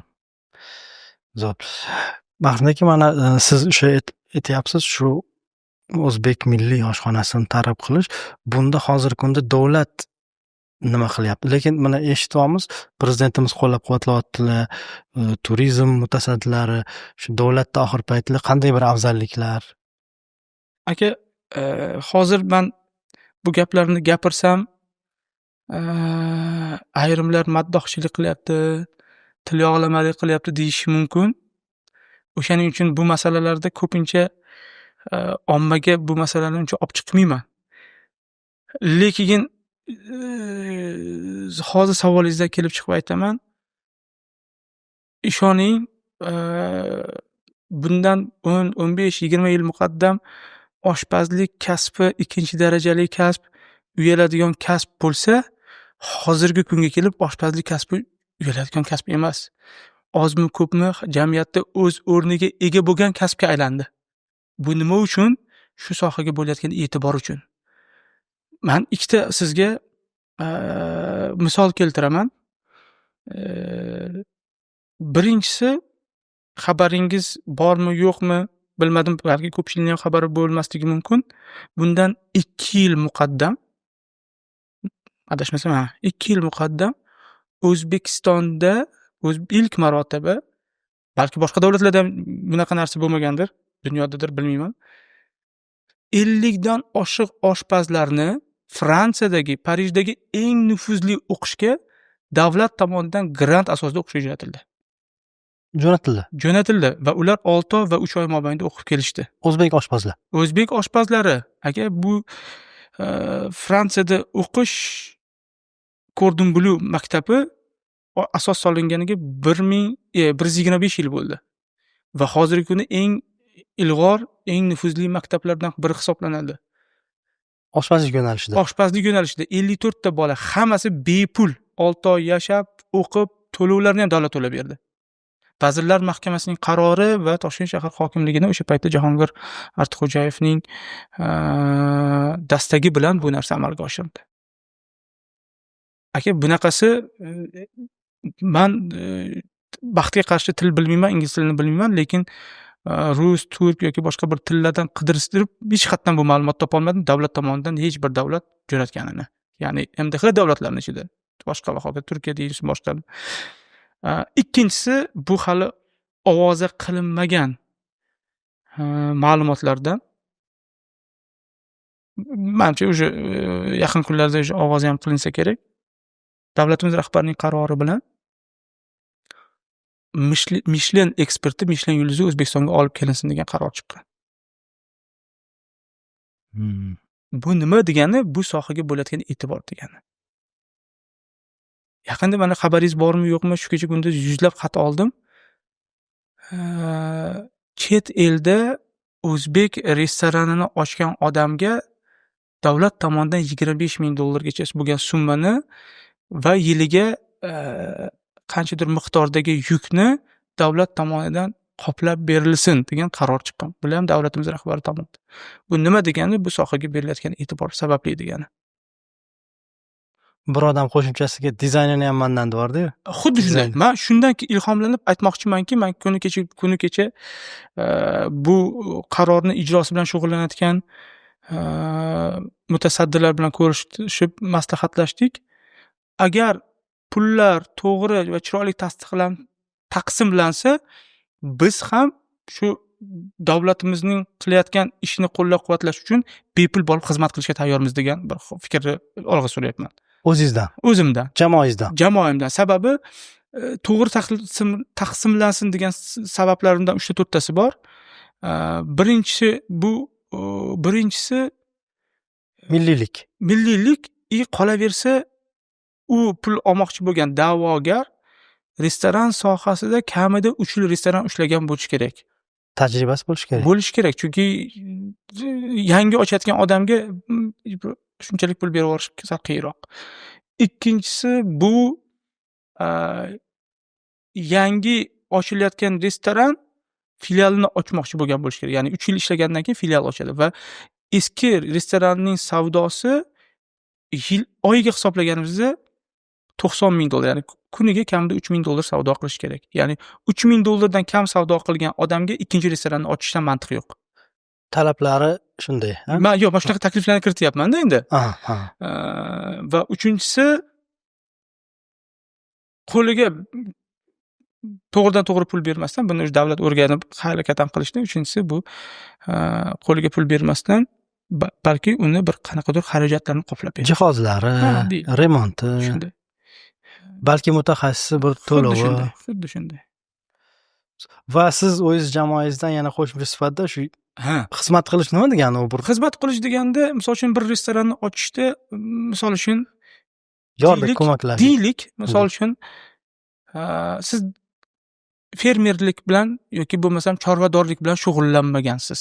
Siz uyingizda deylik qanaqadir bir mol boqish uchun joy qilmoqchisiz. U joyni qilish uchun bitta mutaxassisni olib kelib, qayerga nima, molni qandoq qo'yaman, qo'yni qandoq qo'yaman, qayerda yemi bo'ladi, necha mahal ovqat beraman, o'rganib keyin mol hol qilasiz. Yoki parnik qilishdan oldin parnik mutaxassisini chaqirtirib parnik qilasiz. Issiqxona. Xuddi shunday restoranda ham agar restoran qiladigan bo'lsa, uning imkoniyati ma'lum bir joygacha bo'lsa, bu yog'iga agar bizning imkoniyatimiz bo'lsa, borib xizmat qilishga tayyormiz. Malaka bilan, maslahat bilan, qo'llab-quvvatlov bilan. Xuddi shunday. Kerak bo'lsa, internetda targ'ibot bilan. Xuddi shunday. Zo'r. Baraka toping. Demak, davom etadigan bo'lsak, Ahmad aka, har bir o'zbek o'zi endi bir ovqat pishirishni bilish kerak. Oshpazlik bir qanday bir qismda. Shu fikrga qanaqa qaraysiz? O'zbek har bir erkak deylik, o'zbekistonlik har bir erkak hazillashib aytamiz, 3 ta taomni tayyorlashni bilishi shart. Kamida 3 ta. Kamida 3 ta taomni bilishi shart. Birinchisi osh, ikkinchisi kabob, uchinchisi sho'rva. Majburiy. Shunday. Kabob, sho'rva, osh. Birinchisi osh. Zo'r. Ba'zan ancha-muncha ishlar bitmagan narsa o'sha o'zi pishirgan osh bilan bitib ketib qoladi. To'g'ri.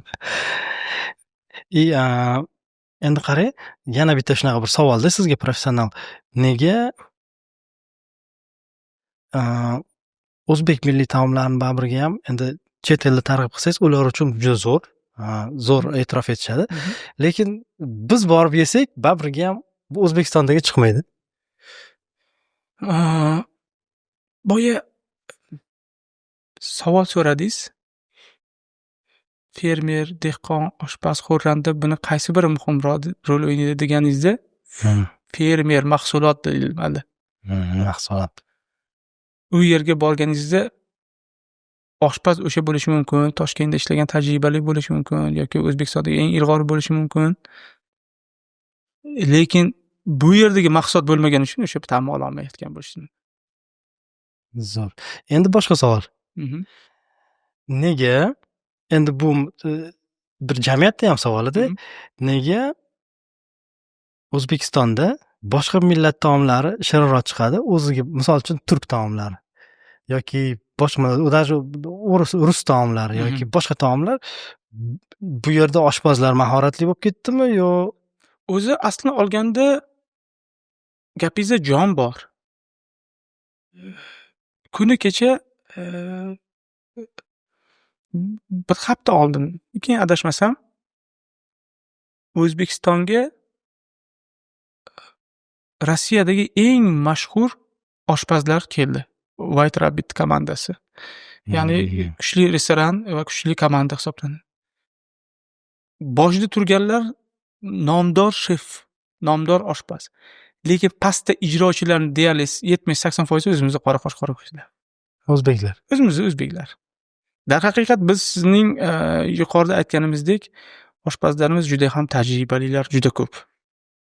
Juda ham tajribali, juda ham nima deydi, ilg'or deydimi, tez oladi. Malakali. Ha. Ya'ni malakasi bo'lmasa ham bir narsani ko'rsatsiz oladi, zo'r olib, undan ham zo'r qilib bera oladi kezi kelganda. O'shaning uchun uni ham ta'siri bor.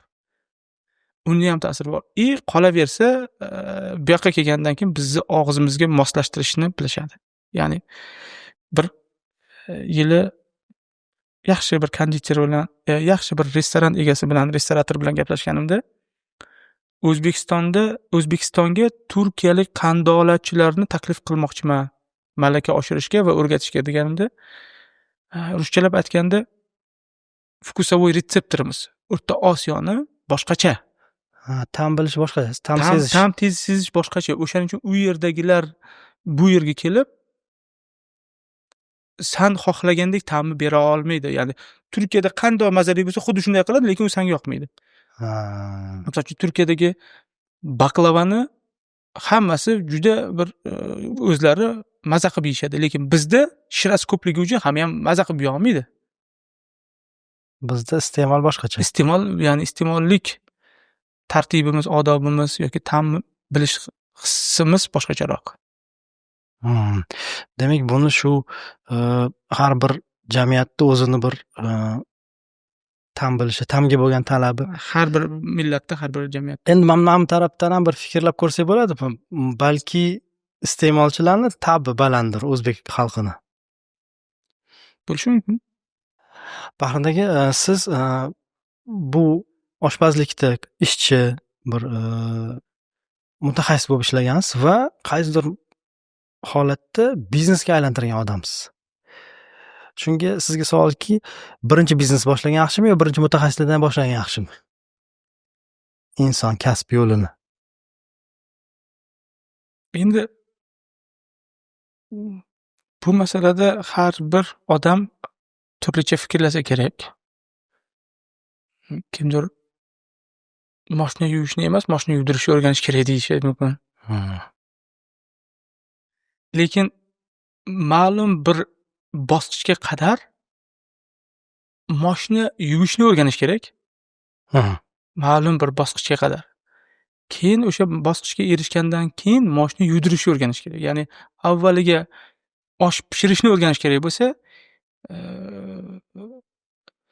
keyingi bosqichda osh pishiruvchilarni yetishtirib chiqishni o'rganish kerak yoki bu bilan ular ish bilan ta'minlashni o'rganish kerak. Shu ketma-ketlikda. Menimcha, bu bizning tajribamizdan kelib chiqib aytaman. Agarda boshqacharoq misol keltiraman. Agarda siz bitta restoran, bitta nuqtada, bitta tarmoq va mono produkt yaratmoqchi bo'lsangiz, unda oshpazlikni yoki bo'lmasa shu kasbni yaxshilab o'rganish kerak. Agar uni tizimlashtirib, kengaytirish kerak bo'lsa, unda mazali oshpazlik doimo foyda bermasligi mumkin. tushundim. Va bu borada ikkinchi bosqichga o'tganda unda tizimlashtirishni, ish bilan ta'minlashni, dirijorlik qilishni qo'pol qilib aytganda o'rganish kerak. Ommalashish kerak. Endi qarang, siz shu kasb davomida ishchi bo'lganingizda bir qandaydir qiyinchiliklar bo'lgan. Biznes qilganingizda nima qiyinchiliklarga duch keldingiz? Bu Sizga bir qiyin bo'lgan. shaxsan o'zimga aytaman. O'zimdan kelib, tajribadan kelib chiqaman. Menda moliyaviy savodxonlik masalasi qiyin. Mana shu Hisob-kitob. juda muhim masala. Harakat qilinadi, lekin moliyaviy savodxonlik boyaga aytganimizdek mazali ovqat qilish o'z yo'liga, lekin mana bitta moliyaviy savodxonligi bo'lmasa, unda yomon ekan, qiyin ekan. Tadbirkorlikda moliyaviy savodxonlik muhim. Muhim ekan. Hisob-kitob joy-joy. Muhim ekan. Shu joyda siz qiyinchilikka duch keldingiz. Shunday. Hozir agar ozgina fursat topilsa, jon deb hozir ko'zga ko'ringan bir qancha yaxshi do'stlarimiz, akalarimiz bor. Aynan shu moliyaviy savodxonlik masalasida jon deb ulardan tajriba va bilim olgan bo'lar edim. Zo'r. Bahrin aka, mana siz aytdingizki, an'anali klassik yo'nalish va baribir ham zamon o'zgaradi. Shuni siz an'analikka saqlab ham zamonga moslashish qanaqa uddalaysiz o'z ishlaringizda? Endi uddalaymiz davomiyman, lekin uddalashimiz kerak. Shuni qanaqa buni yechimini qilasiz? Sizda chunki mana faoliyatingizda milliylikka ushingizda, lekin bir xil zamonaviy talqinda ham bergan yechimlaringiz bor. Endi bizda sohada azaldan noodatiy tarzda yondashish degan bir shiorni o'zimizga aniq olganmiz, nima deydi, dasturlar amal qilib. Noodatiy yondashuv. Noodatiy yondashuvni hozircha doim ham uddalay olmayapmiz, turli xil sabablar bilan. Lekin ichimizdan istar edikki, shu faoliyatni hammasini noodatiy tarzda yondashuv.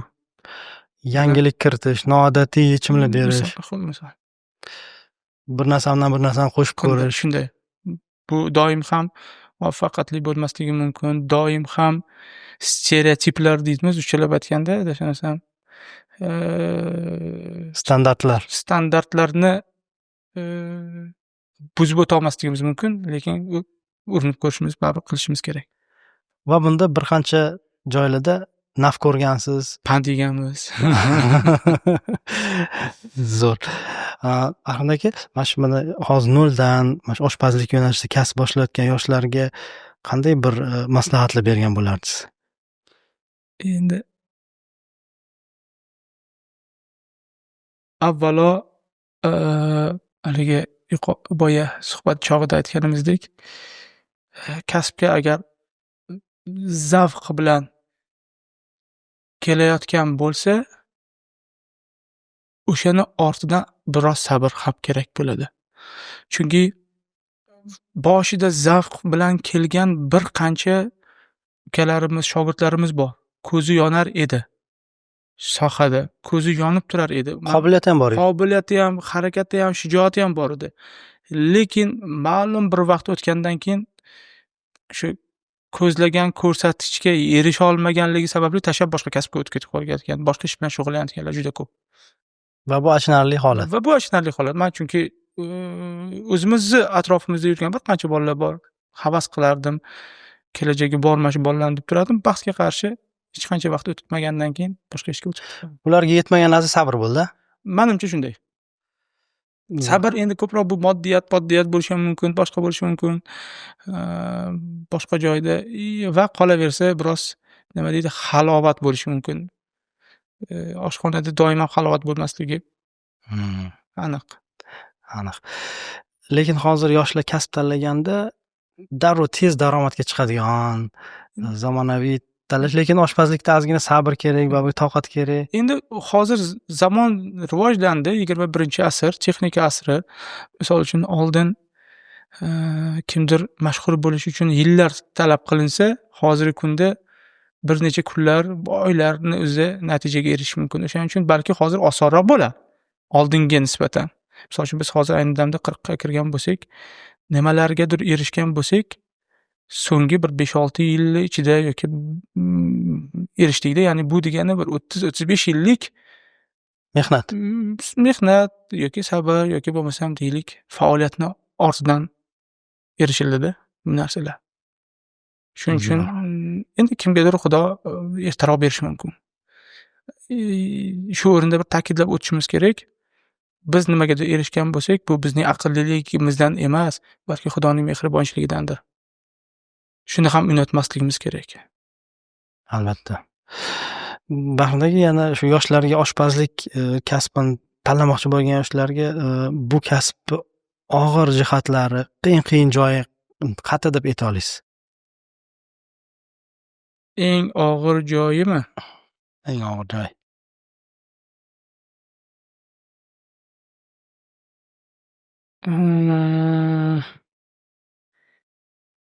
Ijodkor odamning qanoti kesilishida deb o'ylayman.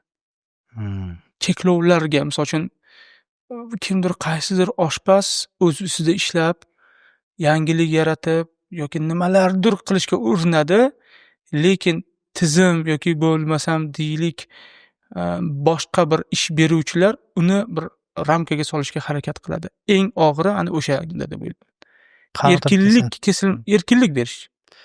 Erkinlik. Ozgina bo'lsa ham ijodkorligiga erkinlik berish. Zo'r. Demak, shu ijodkorlik qismini ham ko'proq rivojlantirib borsa, Shunday. ijodga parvoz deydi-ku. Shunday. Zo'r. Bahrid aka, agar mana falsafiy savol, hayotda mana qiyinchiliklari va hayotda past baland bo'ladi, qiyinchilik bo'ladi, afzallik. Qiyinchiliklarni mana shu ta'mlamdan ifoda qilganda qaysi ta'mni aytgan bo'larsiz? Sho'r, nordon, achchiq deydi bir xil anaqalarda. Oldin bizda faqat nima deydi? Ayrim ta'mlar bor edi. Xolos. Misol uchun achchiq, shirin, nordon yoki tuzli, sho'r, mana shunaqa.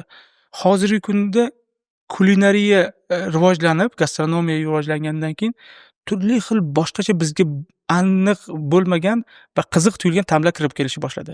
Men misol tariqasida aytaman. Sho'r bilan shirinni chachishtirib yeyishlar. Misol uchun hech e'tibor berdingizmi?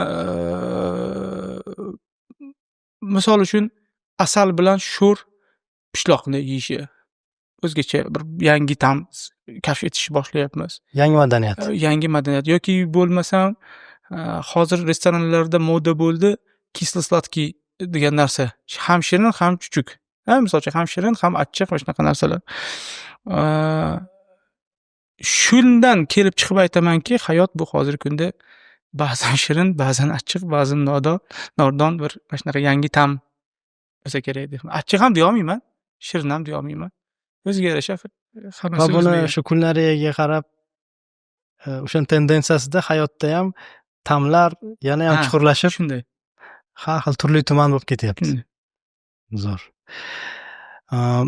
Arnaga siz turli davlatlarda bo'lasiz, safar qilasiz, ish yuzasidan yoki o'zingiz bu sizni kasbingizda o'sishda qaysi joylarda yordam beradi? Qaysi jihatlarda? Ko'p, juda ko'p. Bekorga safar qiling, salomat bo'lasiz, siz deyilmagan ekan. Chunki qancha ko'p qadam qo'yilgan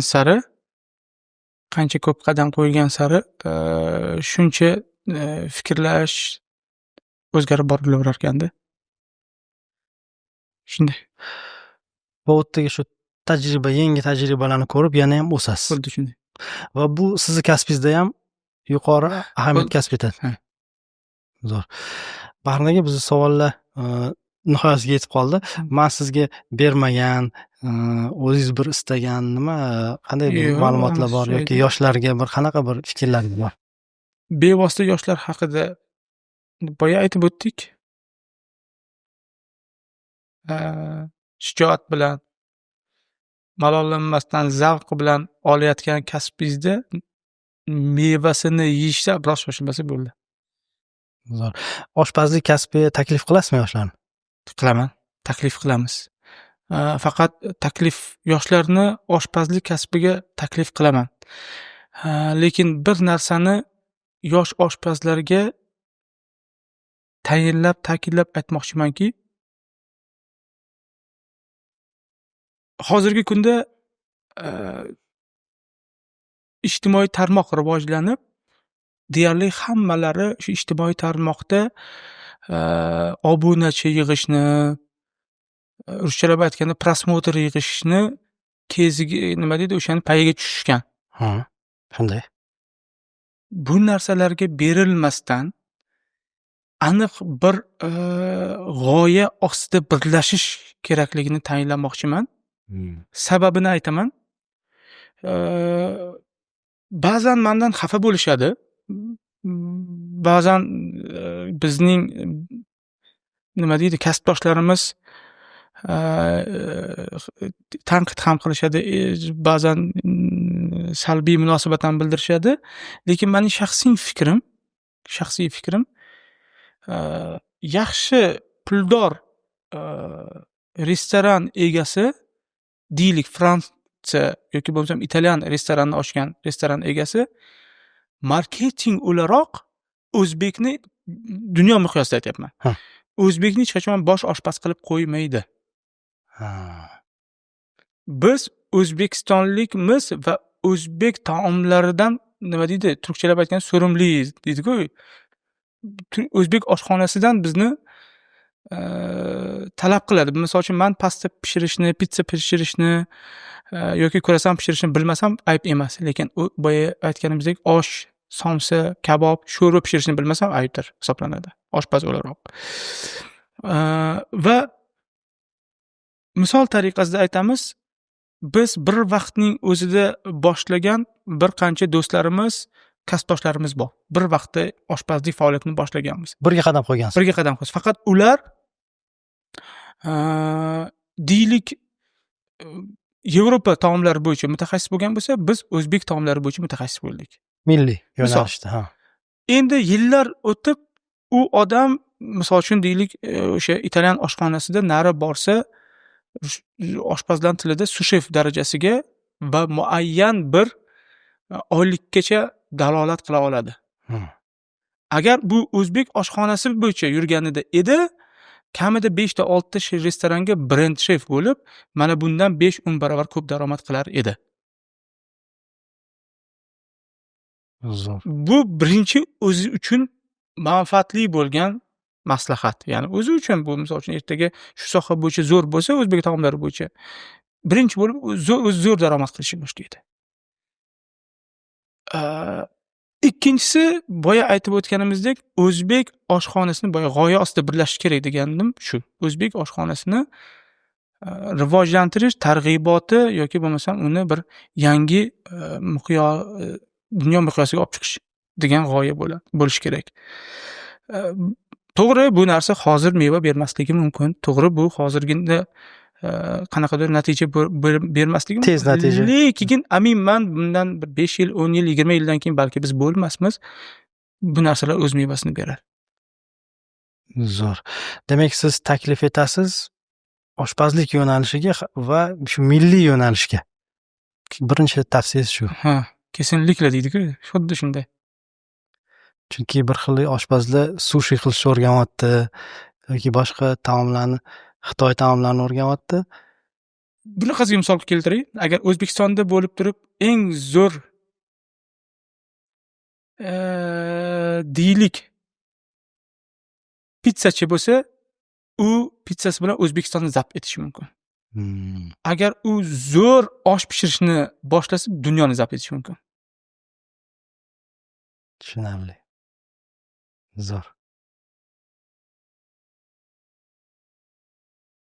Bu yerda zo'r bo'lsa, dunyoda ham shunday. Zo'r. Bahri aka, endi blitz savoliga o'tamiz, keyin suhbatimizni yakunlaymiz. Zo'r suhbat bo'ldi deb o'ylayman. Ancha ma'lumotlar berdingiz, Alloh rozi bo'lsin. Bu savollarga, blitz savollarga qisqa javob bersangiz ham bo'ladi, xohlasangiz uzun, farqi yo'q. Qaysi ziravorsiz siz hech qaysi taomni tayyorlamaysiz? Majburiy ziravor qaysi siz tarixingizda? Majburiy ziravor. Agar o'zbek taomlari bo'lsa, zirasiz bu ish bitmaydi. O'zbek taomlarisiz, Zirasiz? zirasiz ish bitmaydi. Zo'r. Agar 10 yilga orqaga qaytsangiz, o'zingizga nima maslahat berardingiz? Bitta o'zingizga maslahat. Vaqtni zoya ketkazmaslik. Ustoz muhimmi kasbda? Ustozdan o'rgangan muhimmi yoki o'zingiz yo'lingizni ochgan yaxshi? Ustoz muhim. Ustoz muhim. Xoh u ma'naviy bo'lsin, xoh bu kasbiy bo'lsin muhim. Siz ko'proq taom xush ko'rasizmi, desertmi? Taom. Yoshlik xatolaringizni tajribadek qabul qilasizmi yo afsuslanish deb qaraysizmi? Qayerdadir afsuslanish, qayerdadir tajriba. Hayotda bitta kasb ushlab, o'shani orqasidan yurgan yaxshimi yoki universal bo'lgan yaxshimi? Bitta kasbda muvaffaqiyatga erishgan yaxshi. Sabr kuchliroq qurolmi, bilimmi? Sabr. Sizga shogird bo'lish yoqimliroqmi, ustoz bo'lishmi?